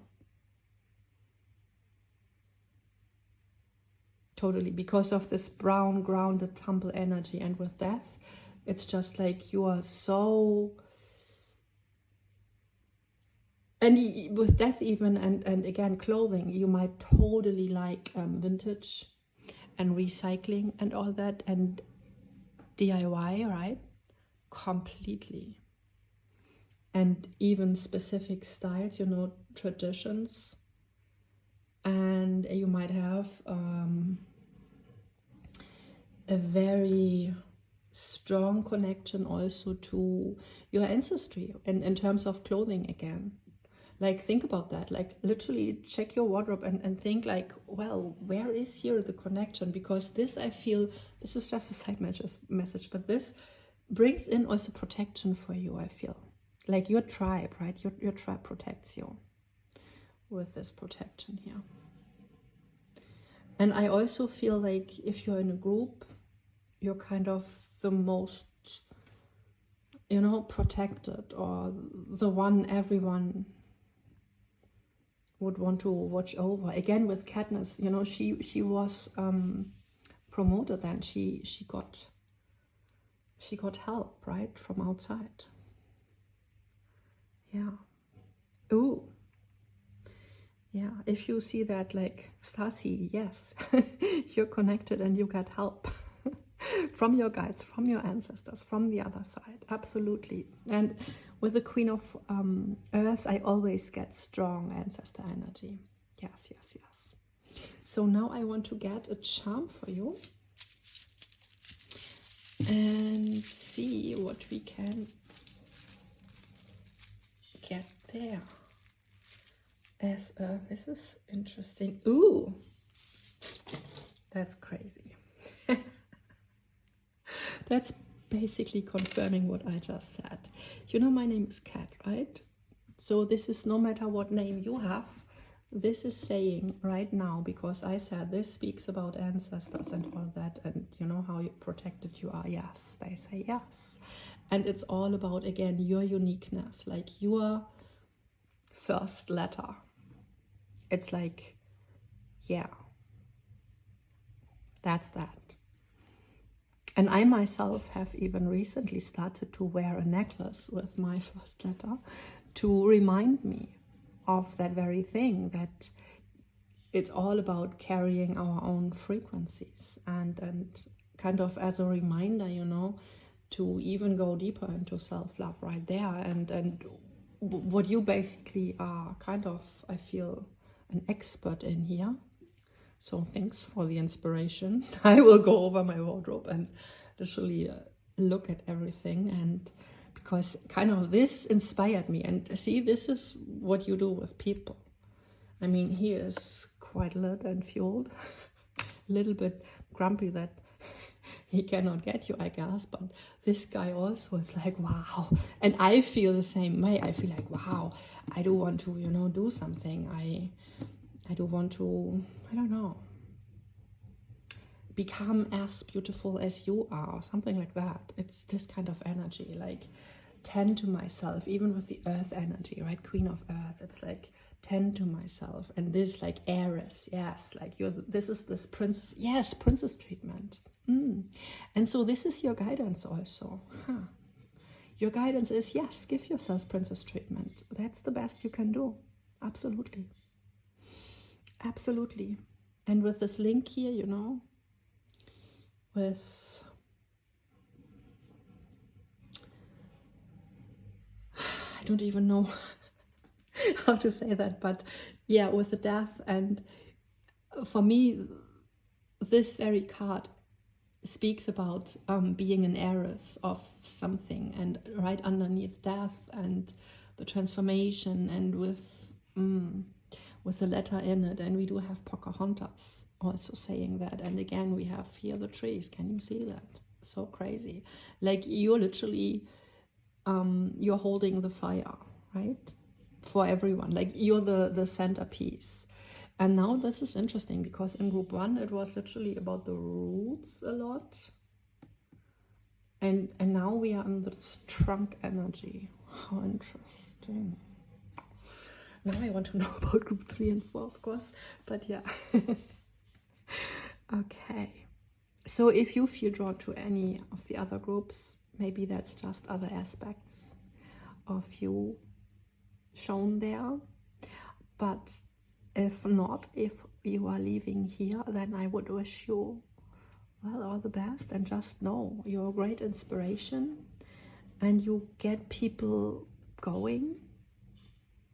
And you know what's really great? Knave of fire.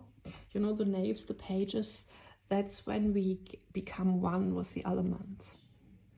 And I did say with the 3 of Wands that he does not look as if he is so fully connected as you are.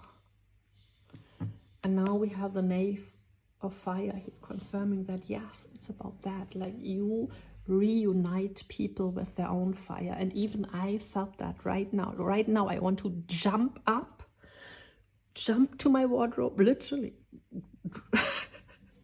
Get out all my clothes. Get scissors or whatever and cut it all into place. You know, really do fashion like crazy. Get to work. And even, you know, this, I feel you have these skills. So please let me know if you are, you know, fashionista in some way, or doing, you know, hairdresser, or even with the scissors now. So absolutely let me know.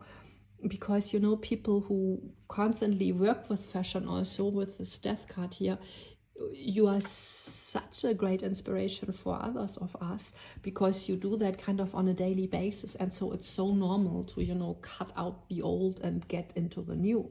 And for everyone else, we constantly need to remind ourselves to do that. Or of course, you know, get your services done if you do work in that way.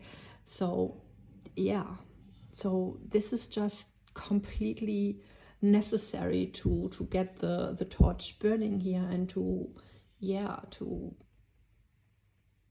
reconnect like everyone with their own. And this is great. Like your hotness, it's standing out, absolutely, but still it inspires people. And so you must not be ashamed at all, like taking too much space or being too shiny. No, be like that, like fully extremely, please shine out, like you, right? And then you get, even including myself, I feel it, right? You get us going. Like you get other people going, and you it's a transmission, totally, a fire transmission. And this is great. Wow. This is extremely great. Yes. And you know, this is the whole purpose of fashion and all what I started reading with. So cool, Guru. Yay. I'm impressed. Yeah.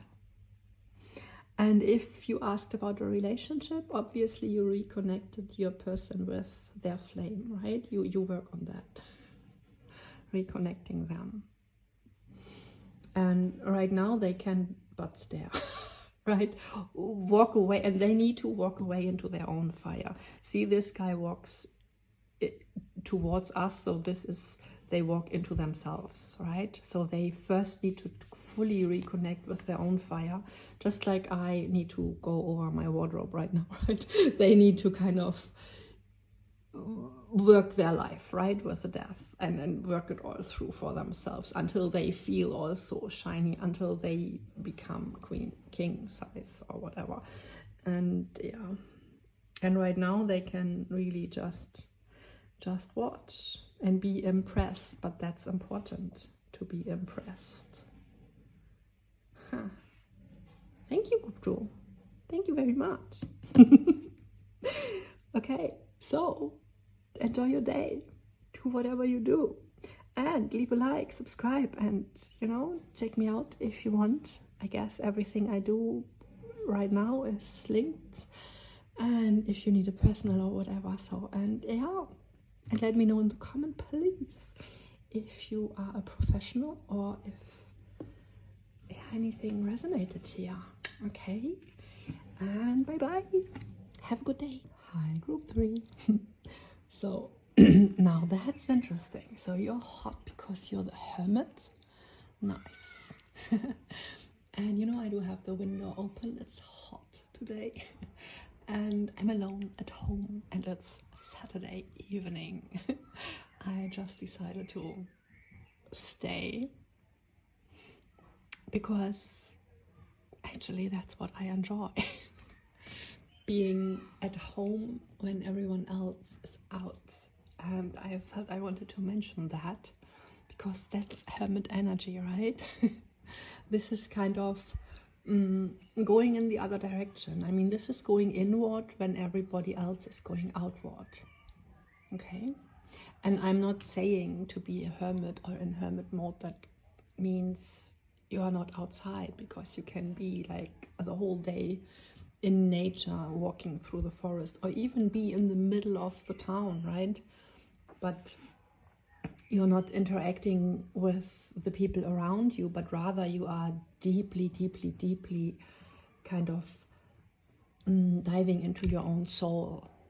And you know how that is when you walk through streets and you see people and clothes, people you don't know, but still they tell a story maybe, and you just pick everything up, just like a deck of tarot maybe. Or then there's an old bookstore and there's a smell and there's this and that, and it's just walking through your inner landscape though you are outside. So that's also a thing, and I feel what I'm getting, like when you're outside, you're completely within your own energy, and people can see and feel that you think about something, that you dream about something, that you have like something on your mind. And that's not, oh, in 1 hour I have to go there, and oh, yesterday was quite nice, right? No, what you have on your mind, that's depth.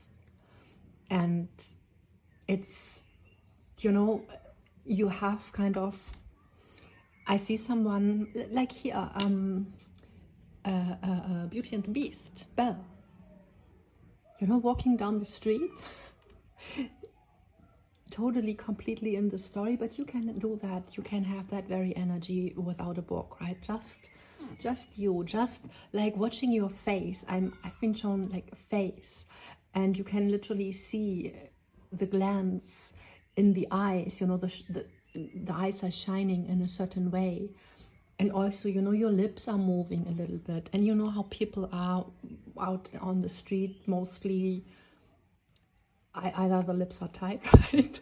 Like life sucks, or kind of not so happy, or whatever it is. But you very, very rarely see people who seem to be in a conversation with themselves where you literally see it in the face, as if they are, you know, talking, listening to something, and that's themselves even.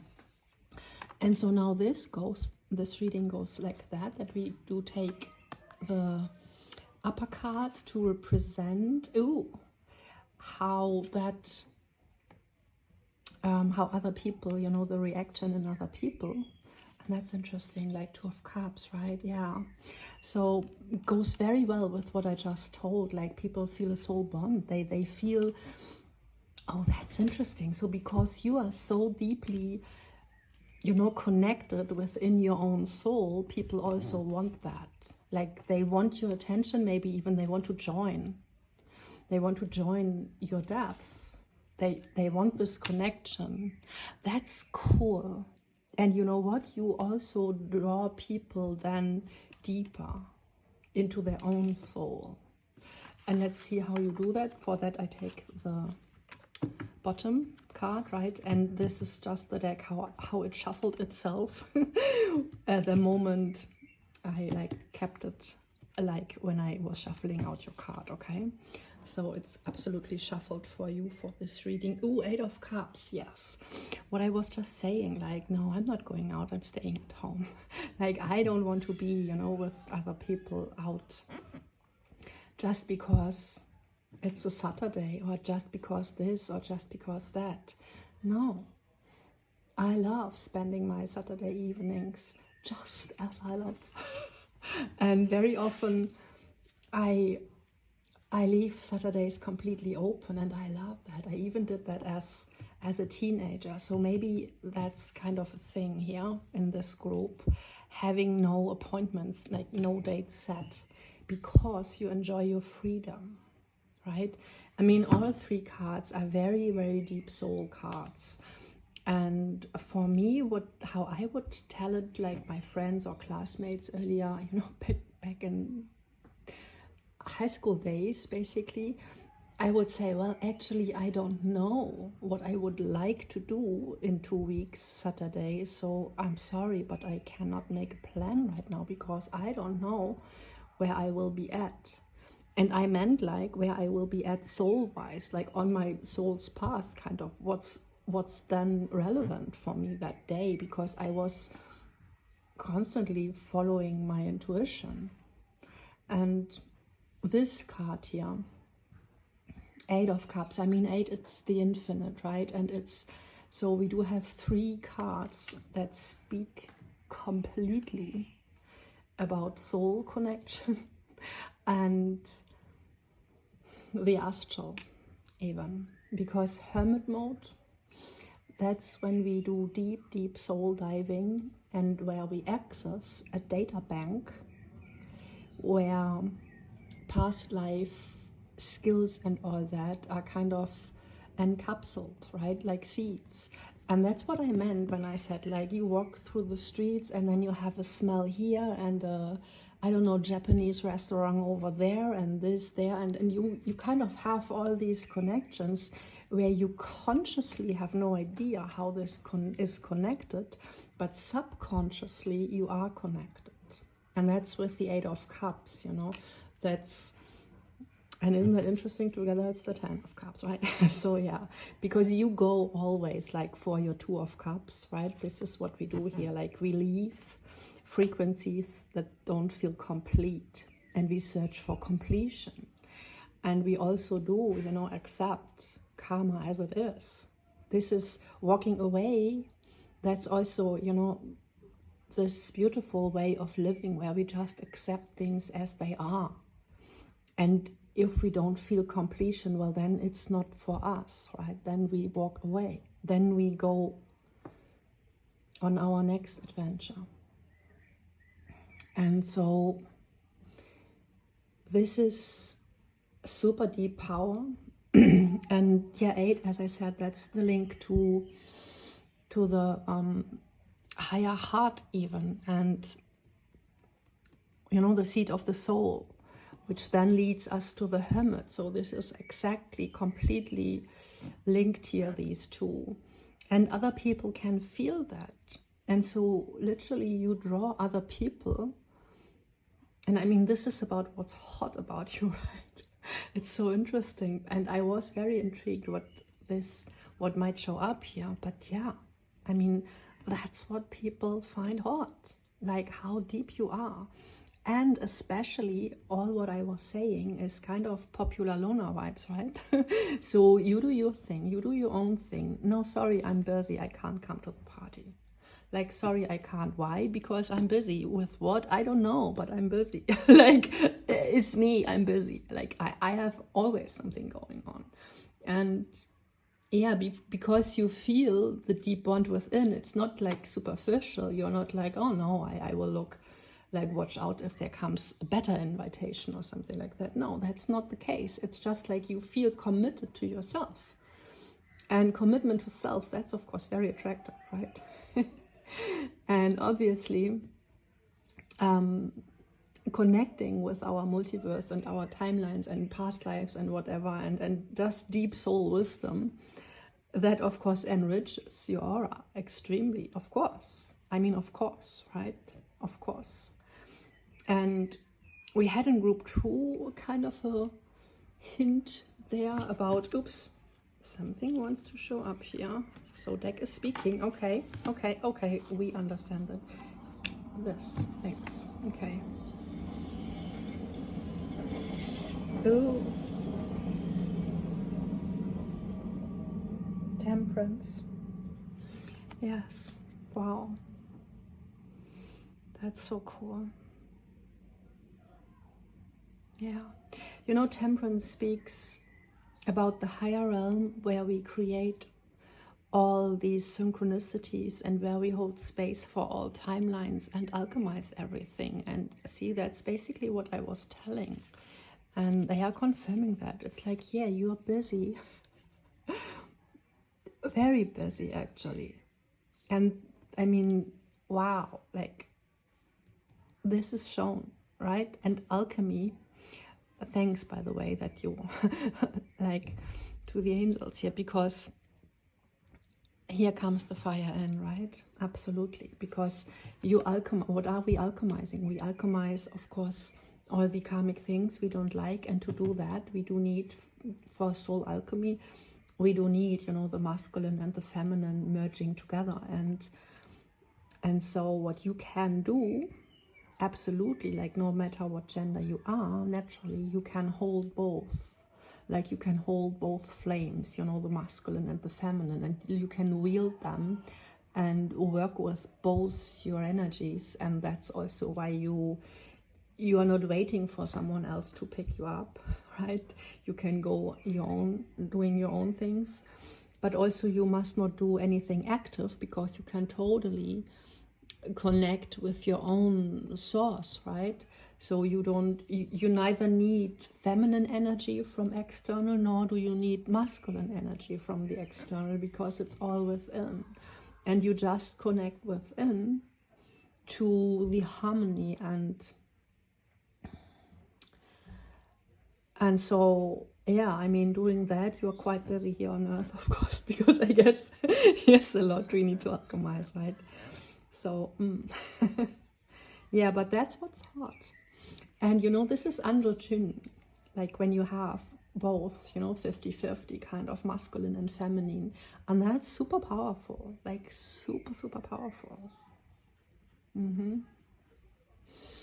Even in the Two of Cups, we very often see, you know, the twin flame, the Kundalini snakes. And that's the twin flames, right? So twin flame, I know it's a word used for a lot of things these days. But traditionally, that's just the internal animus and anima in Jungian verbiage. But it's also, you know, very well known from the ancient all spiritual traditions, and it's just both currents that are, you know,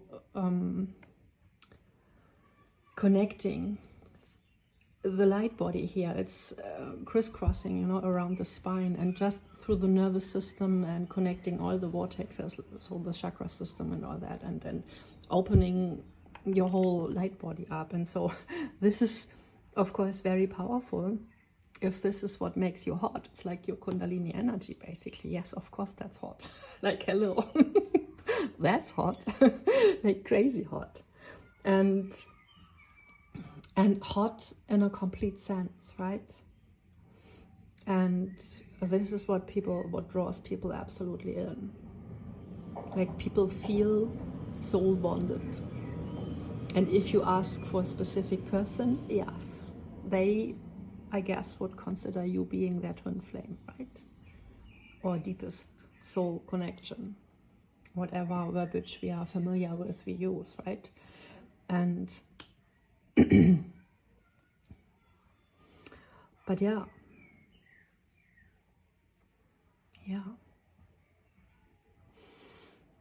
you are embodying Kundalini energy, absolutely. Shall we have anything more for that? Or okay, so just what I do with everyone, right? I use the Manara deck now to illuminate more on how you make other people feel, or how your hotness, you know, triggers people maybe. This is very interesting, and I have to cover here a little bit, but I will shuffle with you together. This and this, you can see it's out, okay? Good. Maybe this one too, because it crazy move. Okay, I have them covered. So here we do have the Two of Air, like Two of Swords, and this is so cool because it absolutely speaks about how the other people have this image of you, and it absolutely looks like eternal, you know, multiverse, dreamlike figure, right? Superhuman, and absolutely all everywhere, like in the ether, right? But connected with everything and all around them, and yeah, and even becoming one with the landscape. So it's like you're everything and everywhere. Wow. Yeah, so if you are asking about a specific person, they see you everywhere, they feel you in everything, and they feel you in the ether, everywhere. And it's this godlike and gorgeous and enormous figure, right? Super, super, super enlarged, because you're all, like, you're the all. Okay, makes sense, right? You're the all.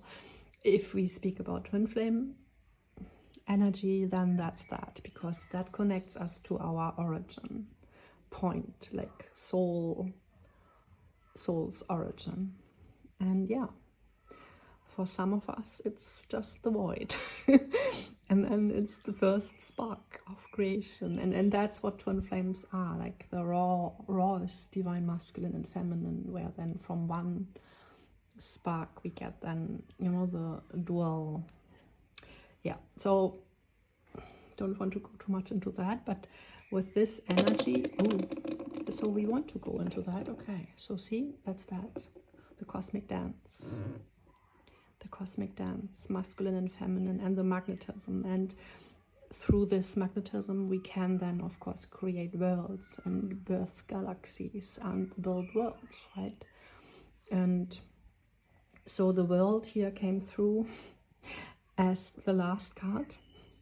And yeah, you're literally jumping over Earth here. And just in the cosmos, right? So cosmic connection, I want to say, cosmic connection. And what absolutely gets them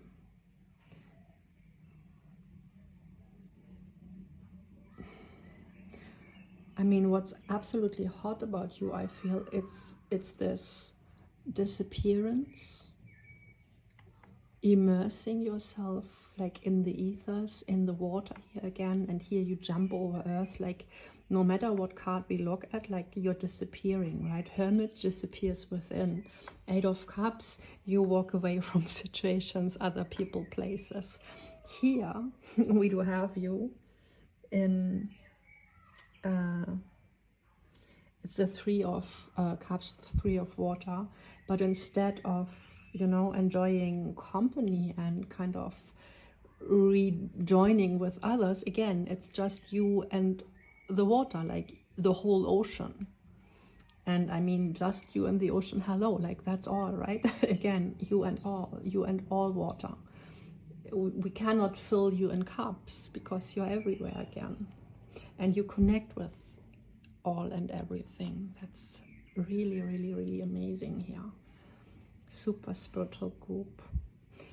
And here again, right, you disappear just through, you jump through the galaxy. And here you are, like in the air, always there. Like this is literally like mentally you are always there. Always. And I mean, we asked like, what's hot about you? Ooh. So it's like, it's nearly like that they are haunted, right? But it's also, So let me kind of organize it a little bit better. But I mean, the main thing is literally what's hot is that you are deeply connected with you and the all and the universe, right? Then what's hot is that you are in super balance with yin yang, masculine, feminine energy.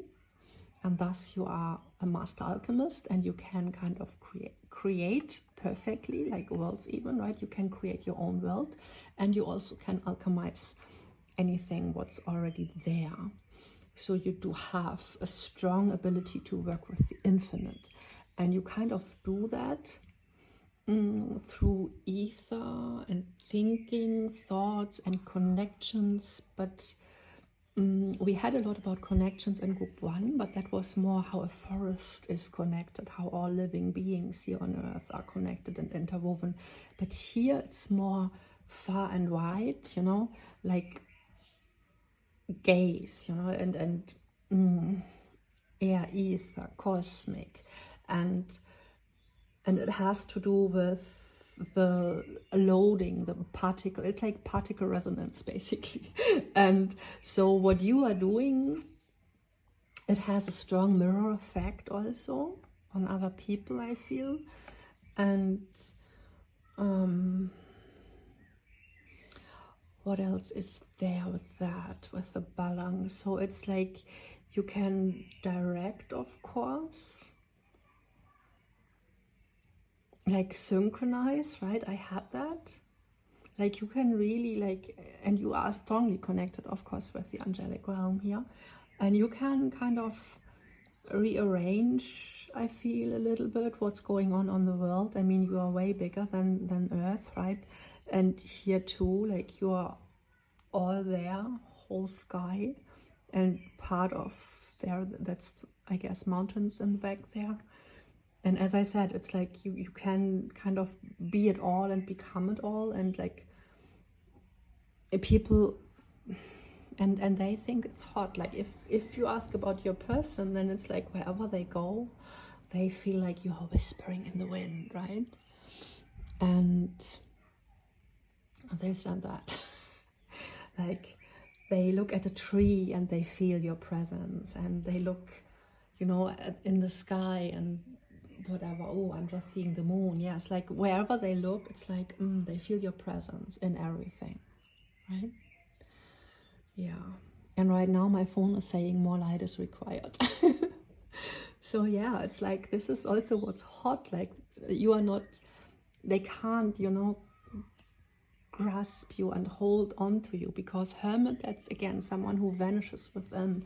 Then here you just vanish. And with the 3 of water, you know, which I think it's incredible, like 3 of water, that speaks about we co-create with frequencies and we elevate, and you do that again alone, like just you going in the ocean all in, like all alone is all one, right?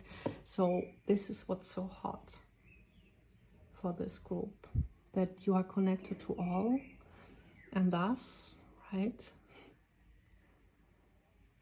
you're everywhere.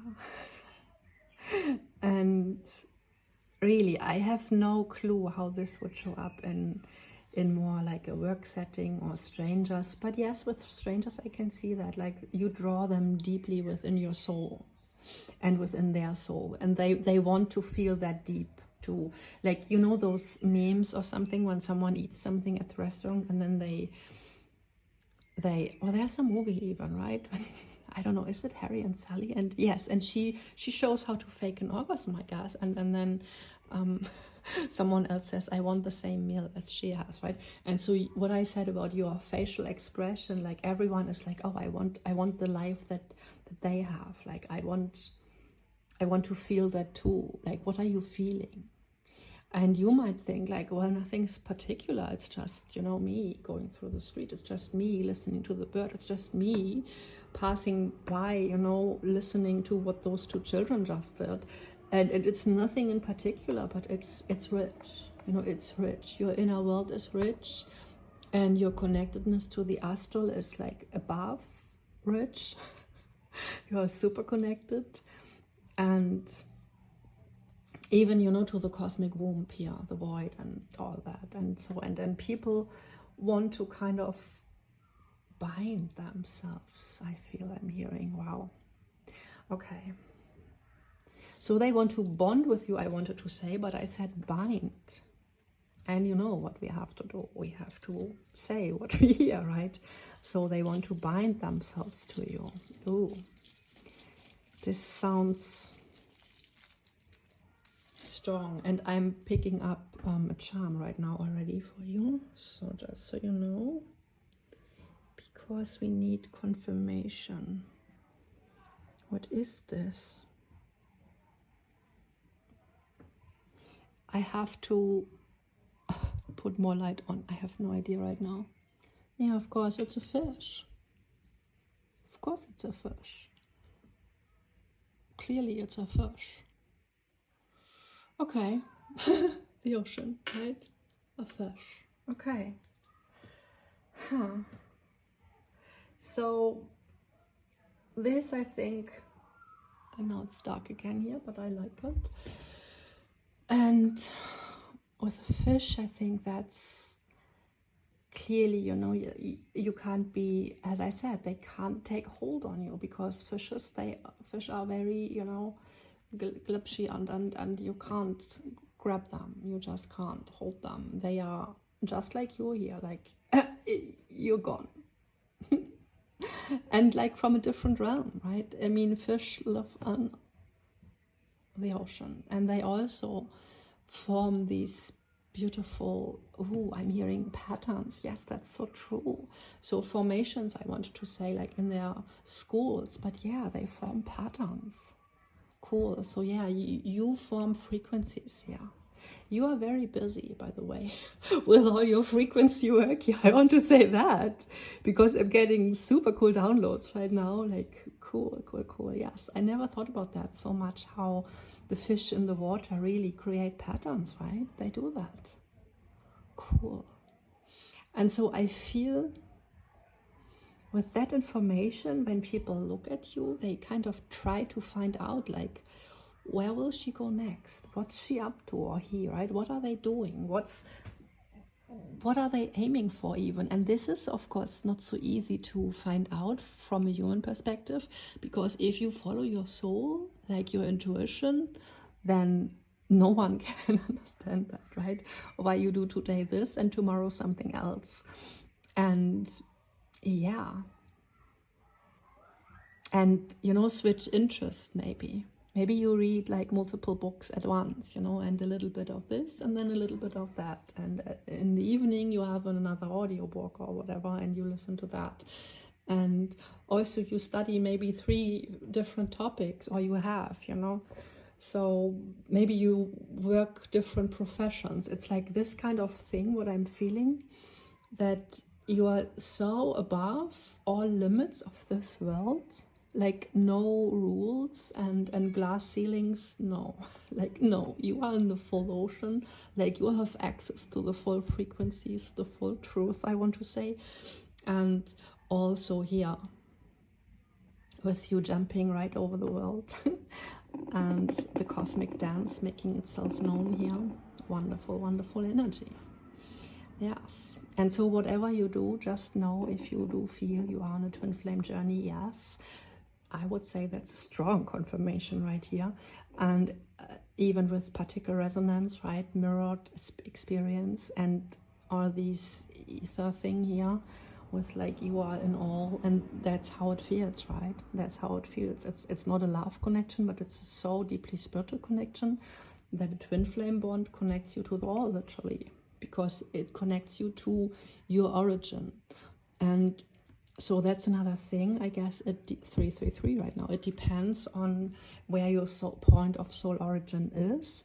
So with everyone listening here, I would say it's the void, like it's literally, you know, the beginning of all, kind of the origin point of the whole universe. And so then, you know, you are kind of the most ancient, right? And literally busy creating galaxies and worlds in another timeline, and kind of completely understanding that everything is folded into each other here. And so you are literally also living in multiple timelines, right? And that's maybe also why you cannot stay just in too long, I want to say, in human companionship. I'm hearing, wow, this reading is so different. Group 3, let me know who you are. That's so cool. Ooh. And yeah, so you need this time. And if you doubt, like, is this healthy, am I allowed, like, yes, you are. Yes, yes, yes, because just the human world, it's too limiting. So you need nature, but you need the sky, you need the vastness, you need also visualizing big, and know that you can alchemize anything what had already happened. And so time isn't relevant at all. So please do not limit you to time or your age or your profession or whatever it is, because everyone sees, when they look at you, they see what they find hot. Let's come back to the topic. Like, what they find hot, it's that you are unlimited potential, right? You are unlimited potential. You exude unlimited potential, and you exude like timeline shift, and everything is completely easy. Like, of course, like miracles. What are you talking about? I am a walking miracle. Like a miracle, that's life, right? That's just normal. And it's just the truth, who we are. Of course we are walking miracles. And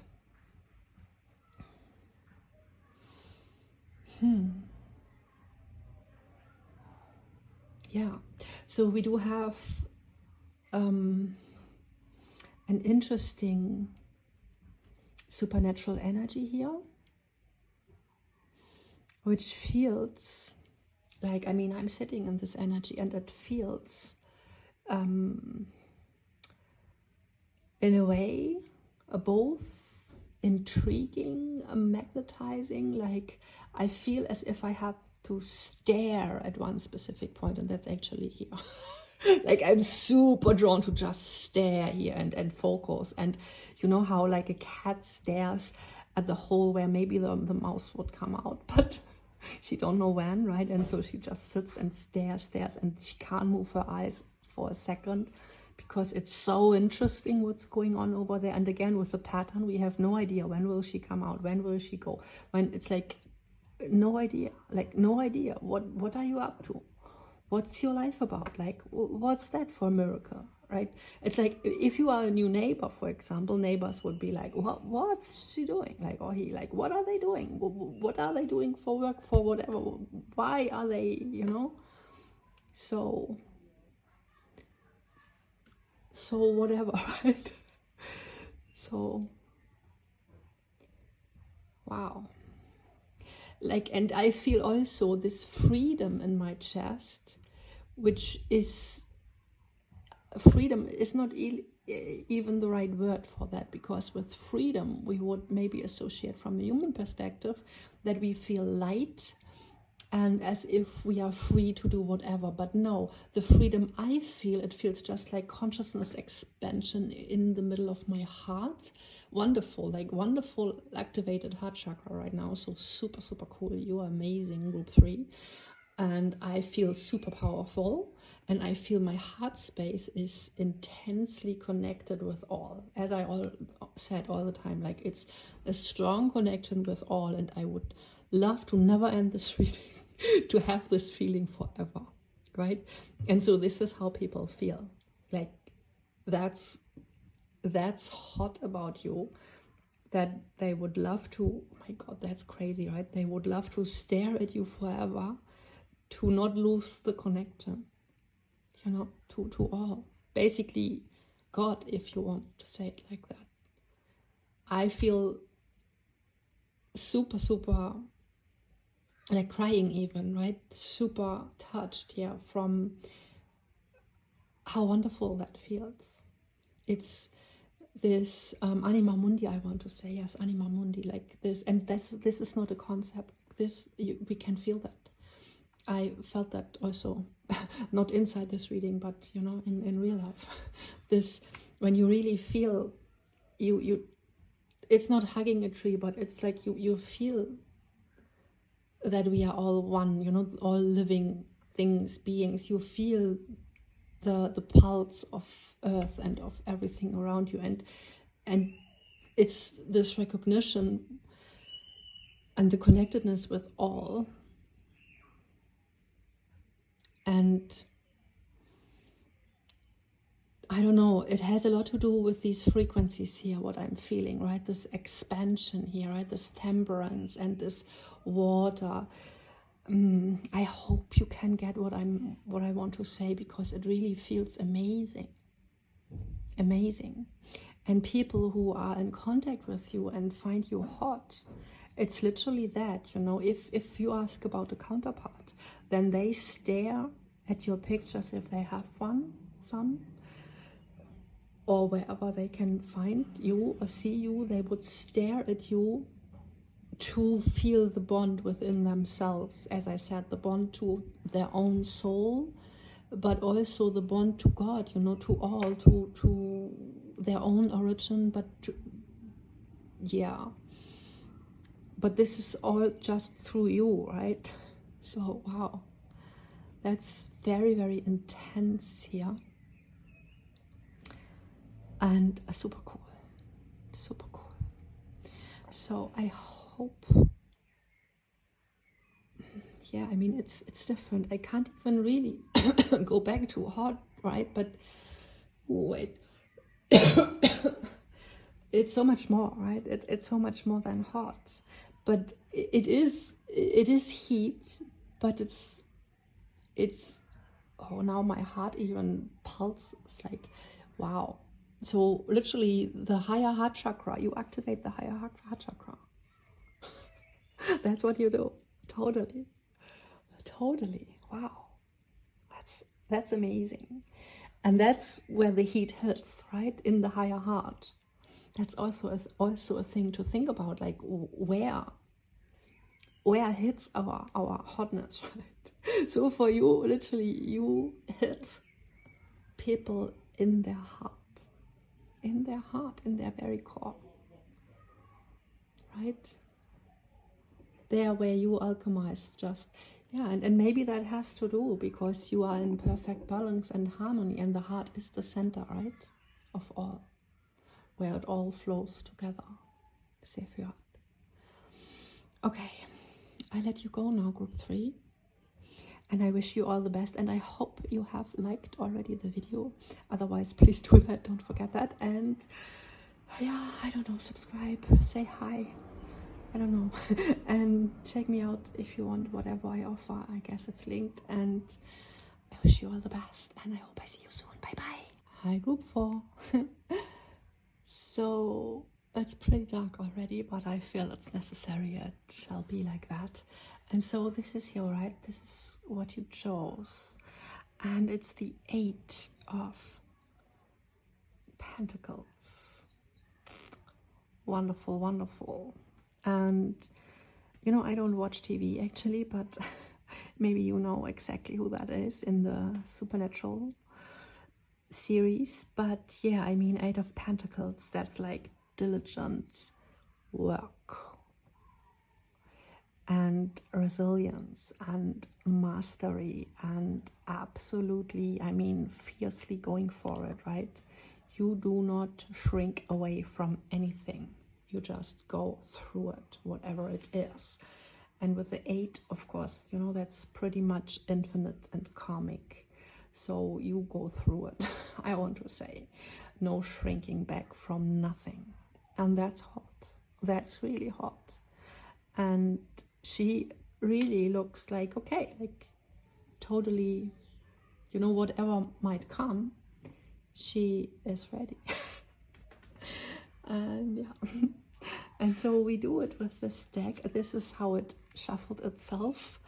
Like I kept it like it was when your card sprang out. And we use the card underneath to represent your energy more. And isn't that cool? That's exactly, yeah, look at that. Yeah.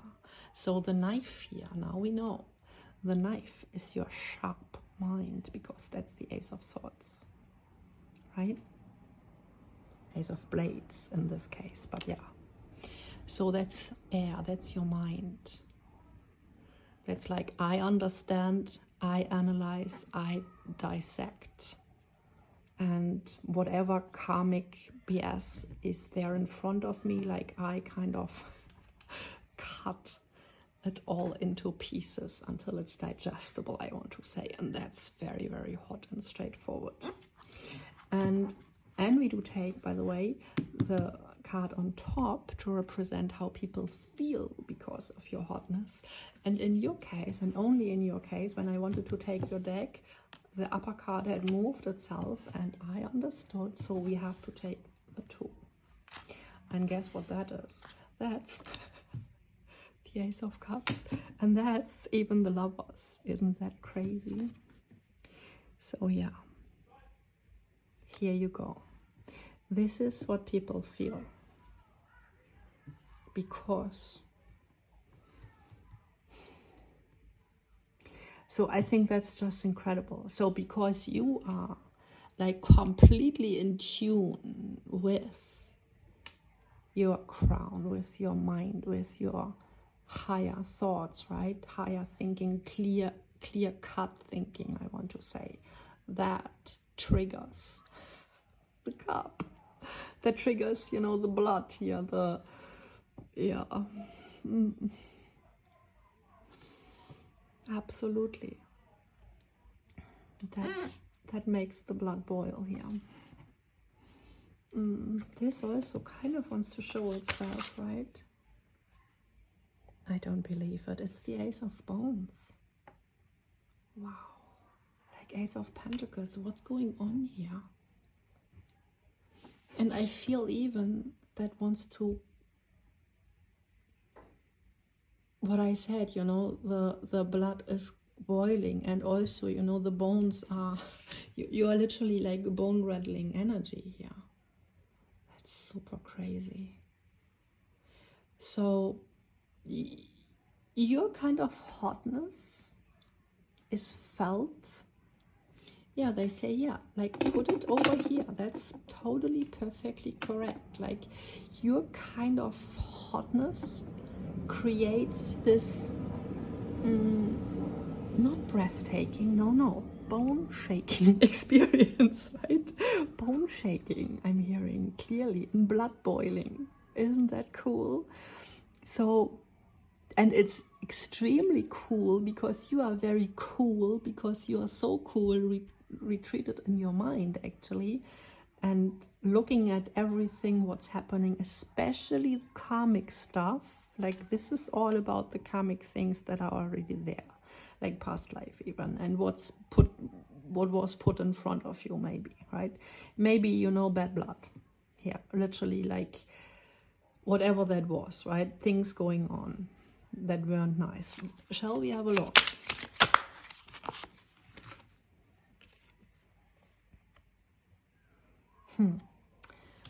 Eight of Wands. So that's the Wands, by the way, right? And 8 again. Oh my goodness, yeah. So it's super, super infinite soul energy felt to the max. Like 8 bones shaking, you know, wow. And you know, we all know and love from Pamela Coleman Smith the imagery with the 8 flying wands, which speaks about this, I'm so attracted, you know, and it's infinite and crazy, even like spring itself, but you have that very feeling in the bones. From the very, I love that. It's, and I'm hearing even, and I've been shown images like, you know, the skeletons of people, how we might think that's related to past life energy even, you know, and I said karma, I guess, 3 times now. So yeah, so people feel like you're their karma, basically, like you're working karma maybe for them, like they can't escape you. That's one thing I'm getting.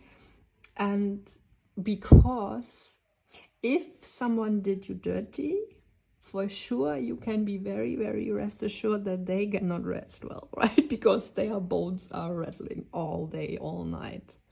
So that's one thing. But if they did not do you dirty, and then it's just, you know, their blood is boiling, their bones are burning, and they feel you not in their want, right? But they feel you like in their whole body, like in the mark of the bones. And what is in there? Stem cells, life building, ancestral knowledge, DNA. They are actually in the mark of the bones we build our blood. Wow. That's so interesting. And I love this deck to read because it's such a deep layer, right? Very witchy, yes, but very, and I have to watch the series, I guess, to be a little bit more knowledgeable. So now we do have the High Priestess, yes, of course. Confirming how cool you actually are here. Yes. Like cool, collected, observant. And I can't really see what she has there, but yeah, it's I love the facial expression. This is totally so like, that's what you did. Okay, so if you do it like that, well then I can play like that too. Just wait and see. And here you go. You can take out your blade for sure. And the blade that you are taking out, it's like the blade from the divine, right? It's the big one. It's a big boss blade over here. So yeah, no one can come and offer you like a rotten whatever. No. Very interesting.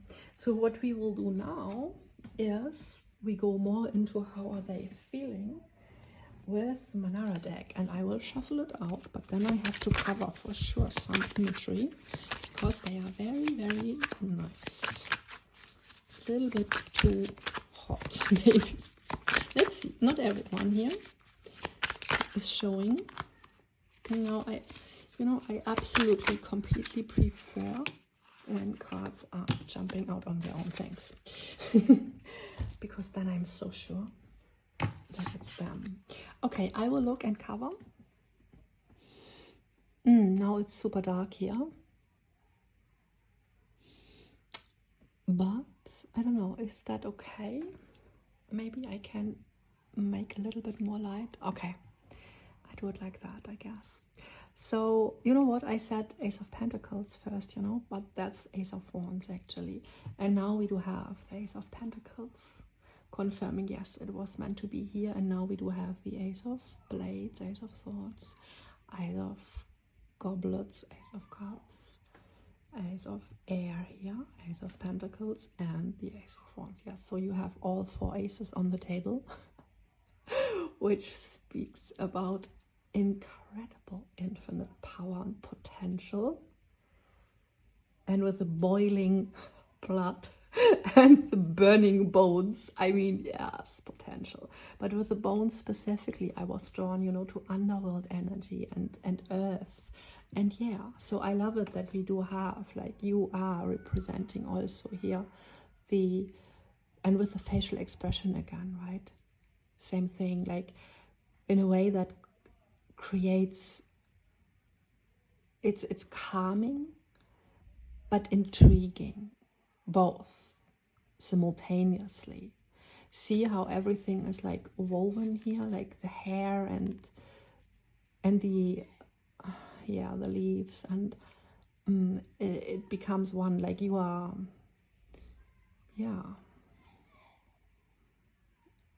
one with earth here. Very, very, very cool, beautiful. And cool again, yes, cool is here again. Knight of Air, right? Knight of Air comes on the high horse. So yeah, you're high, right? High priestess, high horse, high in your head, right? High in the air, high up there. And so this is kind of the way you conquer the world, I feel, especially if it's underworld stuff. Like literally, you can hold, and with the phosphorus luminous even, right? So phosphor, that's kind of self-luminous energy, and we need that to see in the underworld, right? That's what you do, and that's the hardness, because no matter how dark it is around, no matter how, you know, tainted something is maybe, or rotten or ruined, I'm getting a lot of these words that are all not so nice, but it's kind of, you look right at that, see how you are staring right at that, but still you yourself are kind of higher, right? Elevated in a way, in every card even, but still one with earth. Like, yes, you take it as it is, like you're not high in the way, like you're not grounded anymore, or you avoid it or bypass it. No, you fully, completely, I love that we have that as confirmation also, like, yes, heads on, like you go all in there. 8 of Pentacles, that's totally mastering the 3D, right? Totally going all in there. Yes. And creating these very pentacles, like day after day. And yes, we ourselves, we are there too, like our face even, right? It's our life, our soul, the person we have, like our vessel. That's like one pentacle for the soul, right? And so, yeah. You can create yourself anew, I feel. Like literally cook it all anew, like totally, like you, that's so hot. Maybe, you know how we can, you know, age in reverse when we do a lot of spiritual work, where we are just in so high frequencies that aging isn't a thing anymore, basically, because literally you can reverse that process. And so I feel something like that here too, like this is so hot, like no matter what, you know, comes, maybe it's even about, you know, sickness, whatever it is here with all these physical things, and you go heads on, like just for an example, let's say, you know, someone has cancer and then you go right through it and you battle it and you take no BS from the cancer, right?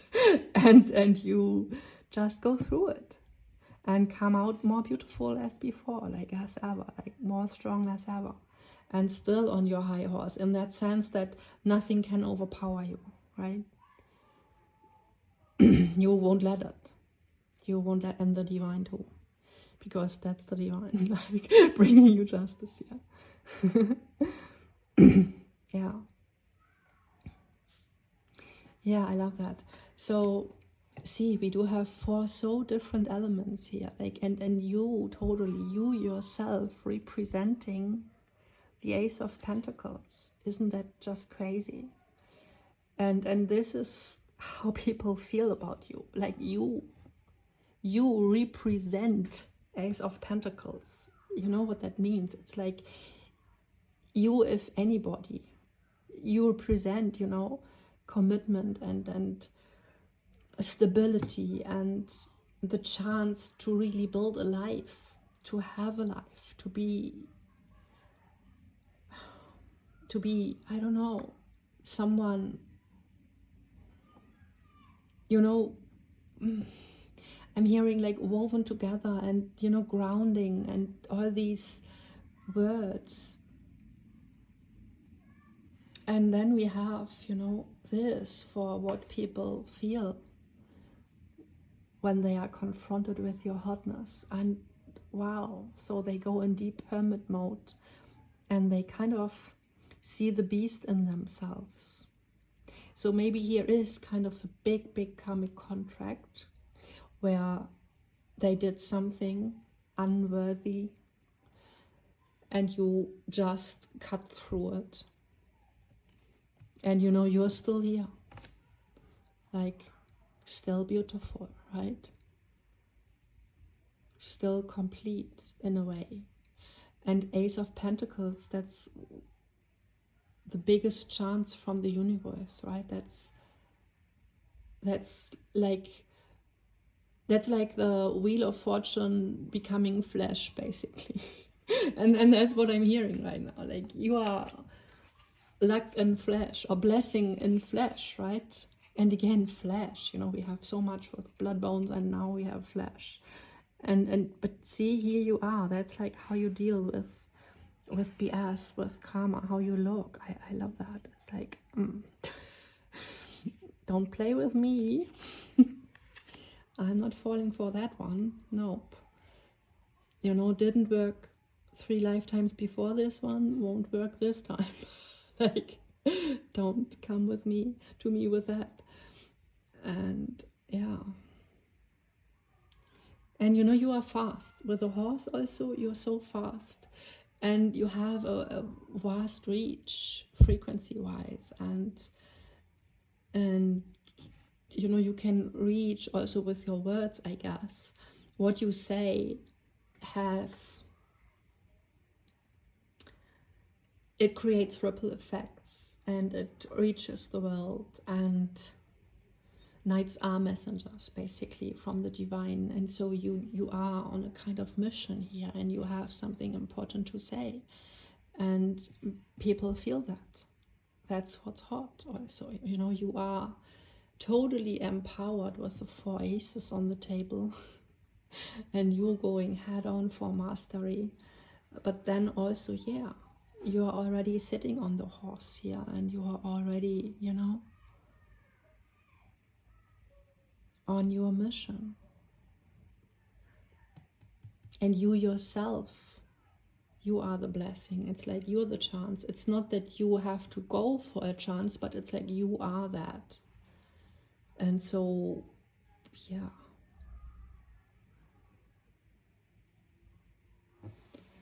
Very, very beautiful.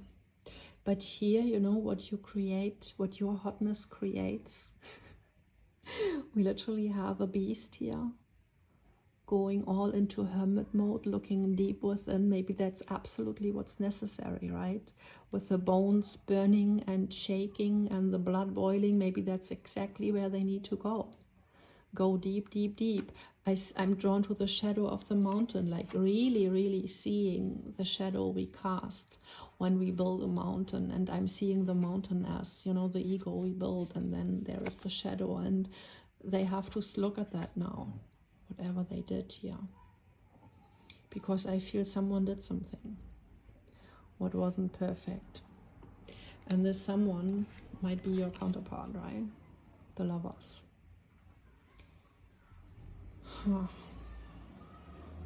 But they feel that, right? They feel it's you. They feel you in their bones. And I mean, this is not about the question, but seems to be a direct answer, like about the stage where they are at, right? And you being hot, and especially the way you deal with anything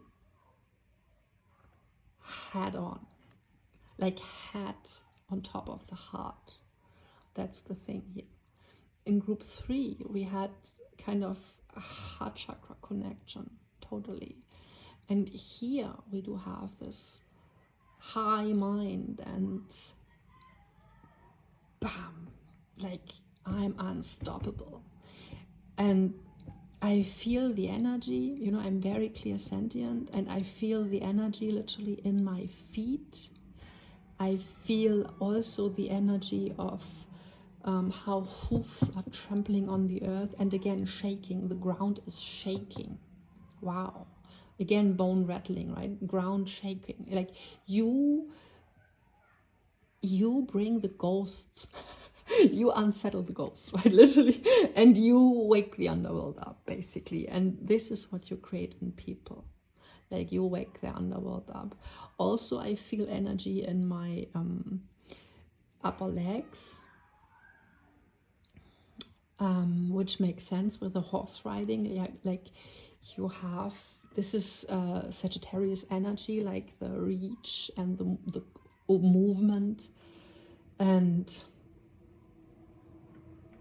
yeah. And so you have, even here, see, how we look at her, she looks very tall, and we kind of think she might be able to, you know, move fast maybe, or I don't know. It's like we don't see her legs, but I feel she has long legs, kind of. I don't know why, but I feel that. Here is strength, you know, in the hips here. We feel that there is power. See, power comes, yeah, and that's what it is. That's important, by the way. Wait. So what I'm seeing, you know, people can work just with a hand, but we see here a strong connection to the hip area also. So it's all one, basically, stable through the spine, right? It's like she is God. Like if she comes, she will come. She will jump forward and react properly. So she has a good standing there, I feel. And High Priestess energy, of course, it's very balanced. And with this pentacle, I mean, a pentacle is in a way simultaneously fixed as well as moving, and it has the two sides, right? So it's completely, again completely complete in a way. So yeah, completely stable and standing. I mentioned it again, and I feel that so strongly, like in my feet. I never felt that while I was sitting in front of the table here, how, you know, it's like as if I'm doing yoga or whatever, and or Tai Chi, and pressing my feet to the floor. I feel that energy, and though it's late, you know, you're the last group, obviously it's nighttime right now, and I'm totally energized. So your hotness brings energy. Wow, that's so cool to other people. Love that. Thank you, by the way. And I feel I want to go running. Like literally, I would love to go out for a run right now, like jogging in the park or something. Totally that energy, totally. So that's a thing. Of course, people might become a runner. They might literally run from you because, yeah, it's a little bit scary. Okay, I get that. Yeah, so if you're dealing with a runner, well, that's just because you're hot. That's cool. Yeah. Nice. And also, you know, I feel right now, I really feel like I'm giggly and this and that, and I can't even sit still. And now I'm getting a charm to close it out, by the way. I'm already searching for it. And 222 we just had, and that's cool. And I feel someone right there. Okay, what's that? Oh, this goes very well with this Queen of Earth. So it's a heart, but it's a leaf, right? It's a leaf and a heart, and it has all the texture like leaves have. And it's bronze and old and yeah.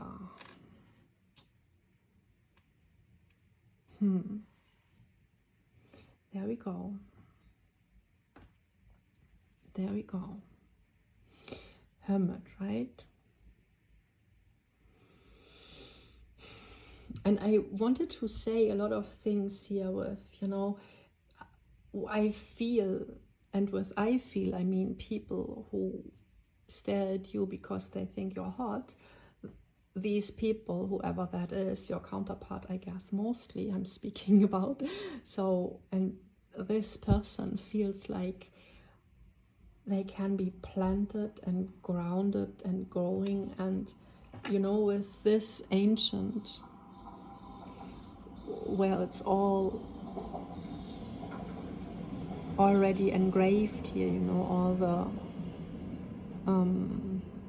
the veins, it's called, right, in the leaf, yes.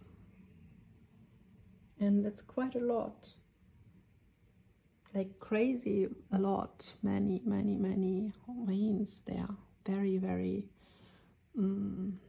intricate. And I felt that here completely with this, right, how it's all woven here around you, with you. And so this is like ornament energy, right? And I feel and this is even scary from the perspective of your counterpart here, your person that thinks you're so crazy hot, because where are they in the picture, right? If it's just all about you, like you are the centerpiece, like you are the pentacle, you are the Ace of Pentacles, and the whole world is kind of woven together within you here. And where are they? Like right now, they are sitting here.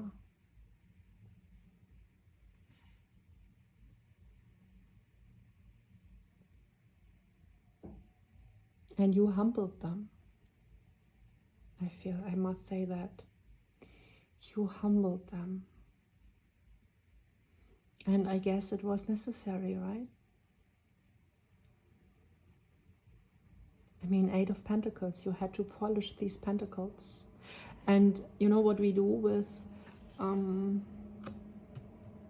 our past lives when there are some ruins in there, I'm hearing. And it's like in the veins, you know, we have then blocks in the veins, and then we can't go and we can't float together and build as one, you know. And this very block, we see that, right? Your person here, they have to first release that. Like this lake, it's full of sadness and regret. And we are not pitying them, by the way, because that's obviously what they need to go through. Because you seem to be, you know, in complete righteous awareness there, which is good, right?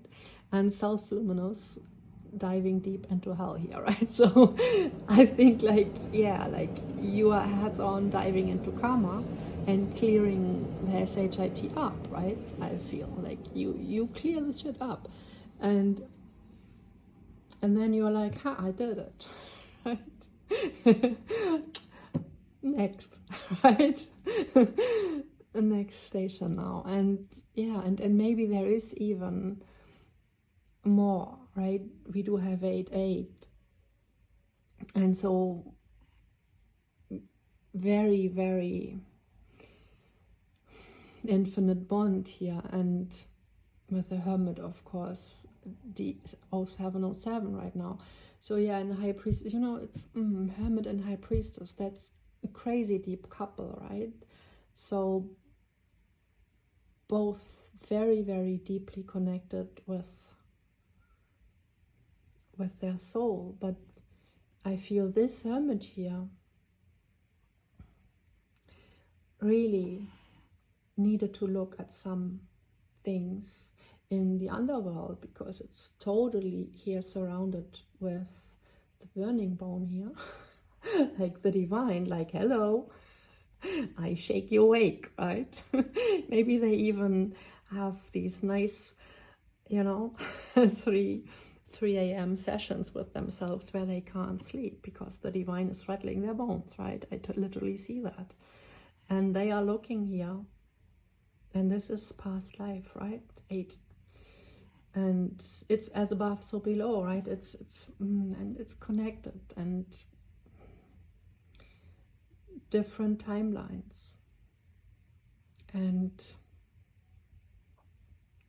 they need to go through that to reach the cup, right? And this cup needs to be cleared. And this, oh yeah, see, these are blocks here. Blocks. So karma is blocking. But the good thing is, you're hot. And you are heat. And maybe even your righteous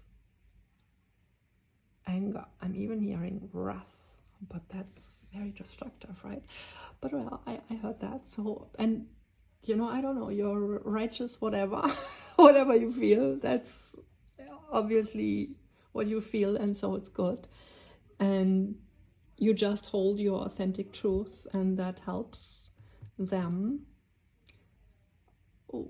going right through that. And that's what they need to do. 919 right now, big karmic cycle. So go through there, please. Yeah. And so that, you know, the lovers can love again. The lovers need to love again, yeah.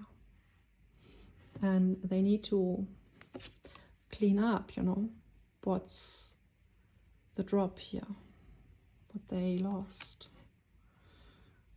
Maybe you can put it back in there.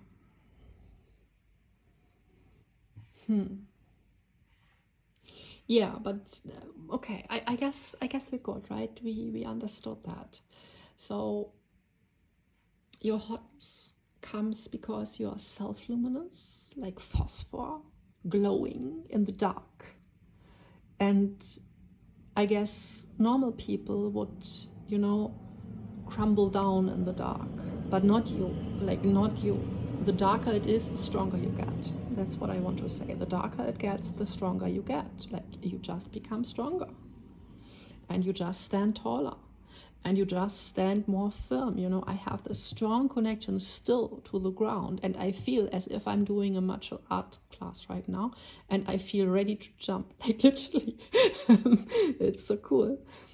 I love that. And yeah.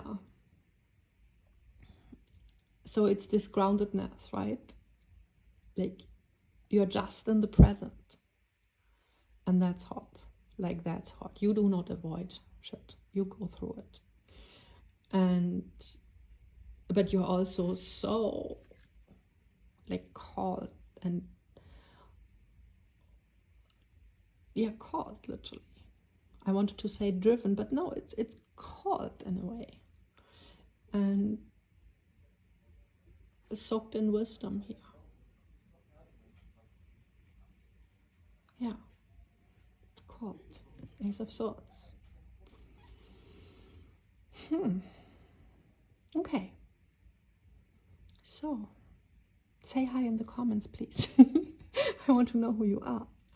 Like, what's your mission? What are you doing? Let me know. And yeah, I guess we have it, right? We have it. And it's so important right now that you are so hot, because you literally help.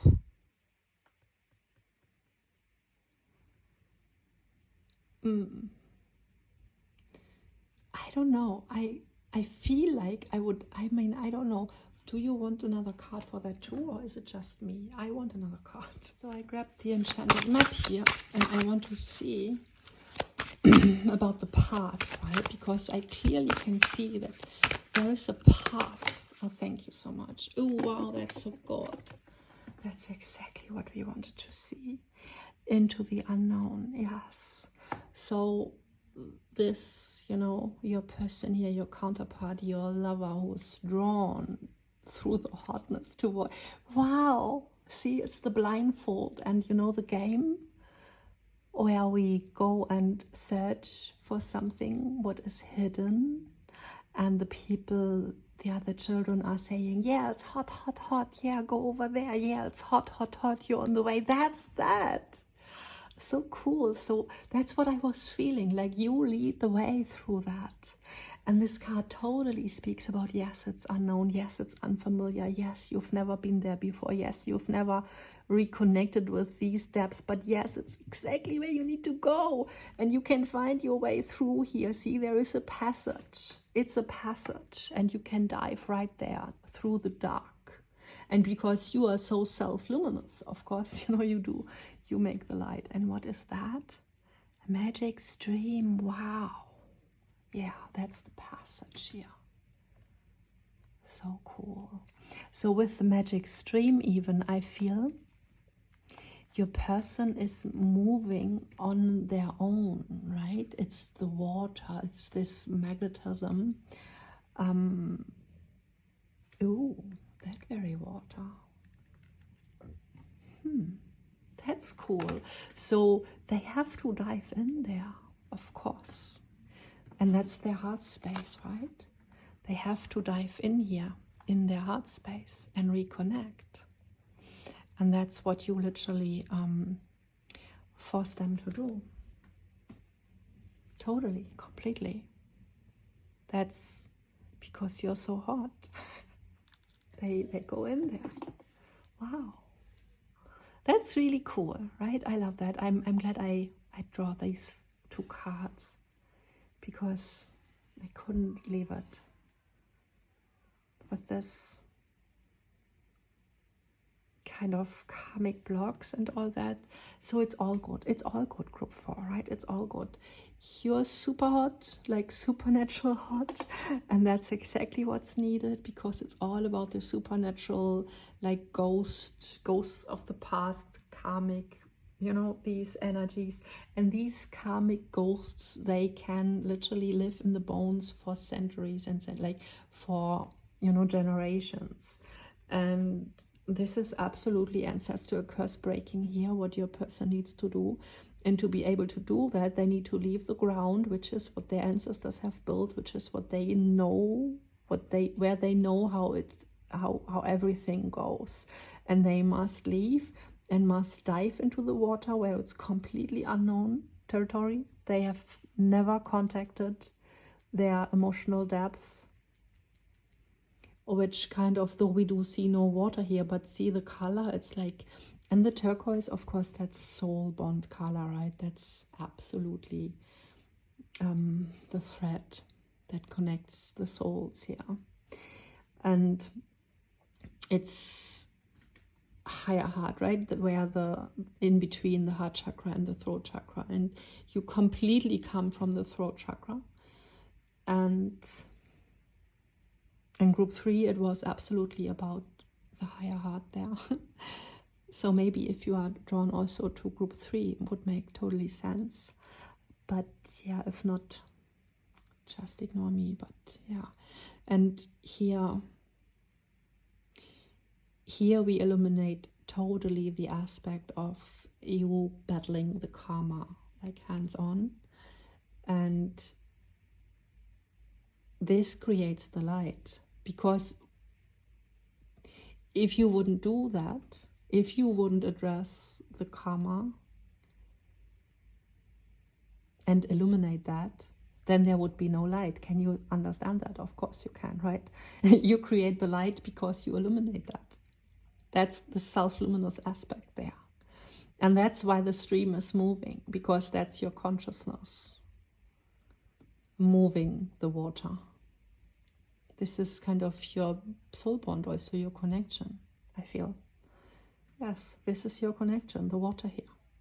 And because you bring in clarity, this is why this can move. And if you wouldn't do that, what you do here though so wonderfully, it would be, you know, stuck and muddy and all that. And they would sit there and stare in you know, bad blood and dark, whatever. And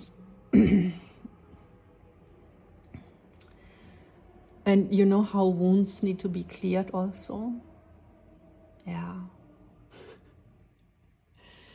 Yeah. It's like 𝙏𝙬𝙧𝙤𝙪, peroxide, you know? Yeah. And but how we cleanse wounds, and it's all bubbling. And oh yeah, we had boiling blood, burning bones, and now we have yeah, bubbling wounds. That's very interesting.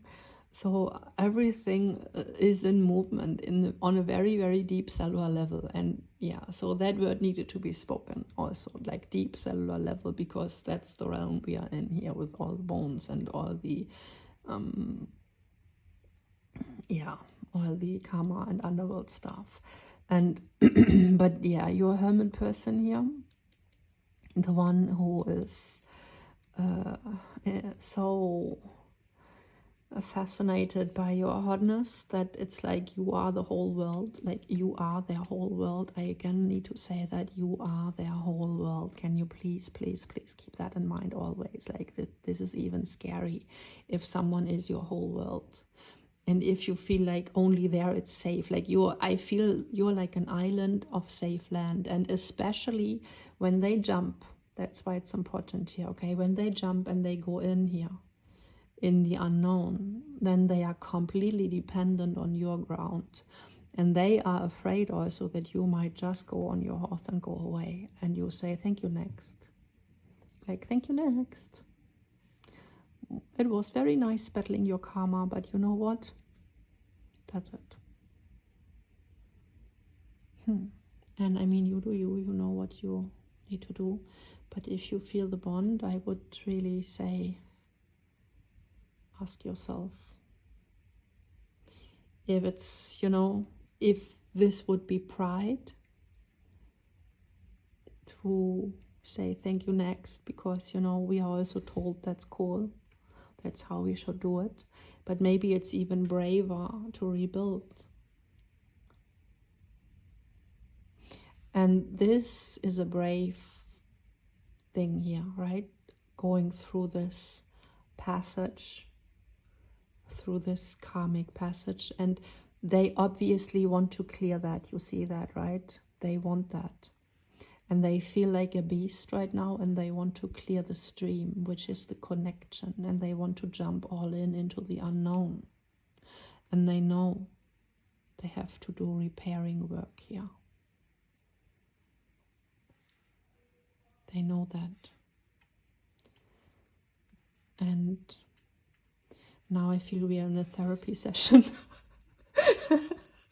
Wow, I didn't intend that. Sorry, guys. I wanted to tell you how hot you are, and you are, right? You see that, like, again, bone burning hot. So I leave you with that. And just know, like, you shake the demons out of people. If you're walking on the street, like, demons are like, oops, I'm out. And yeah, so maybe, you know, you rescued literally a person. And maybe they were kind of, you know, for sure it was some ancestral karmic patterns, yeah, ancestral karmic patterns. But yeah, it's like these things, as I said, they go so deeply that they become part of everything if they are long enough around. It's very difficult even with, you know, ancestral karmic patterns, when it gets forged really generations over generations, it's not like an attitude we can lay aside easily, but it has become part of us. And so this is for sure a big soul mission here, a very strong connection. I mean, 4 aces, right? It's so divine over here, and so heavily, I mean, and with 4 aces, it screams, for me it screams, build anew. Like, do it, you can do it, build anew. And obviously here is a passage to work through and to go. But I guess for you it's the thing, okay, am I who I am where I am? Or am I more who I am when I go? Right? Or am I, is this, though not everything was beautiful, I guess, right, with karma here, but is this still my story? Right? Do I feel that? Because if I feel it's my story, then, you know, we need to close the gaps here. And yeah, bring it all together. And I would want that for you, because I personally feel it would be very, I even feel like I want to say stupid to walk away now. And you do yourself no harm when you stay and observe what's happening and watch them work it out here. Work themselves out of whatever they were stuck in. And you know, that's a whole other reading, right, about the karmic situation they are going through right now. Maybe I do a pick-a-cut about that. But yeah,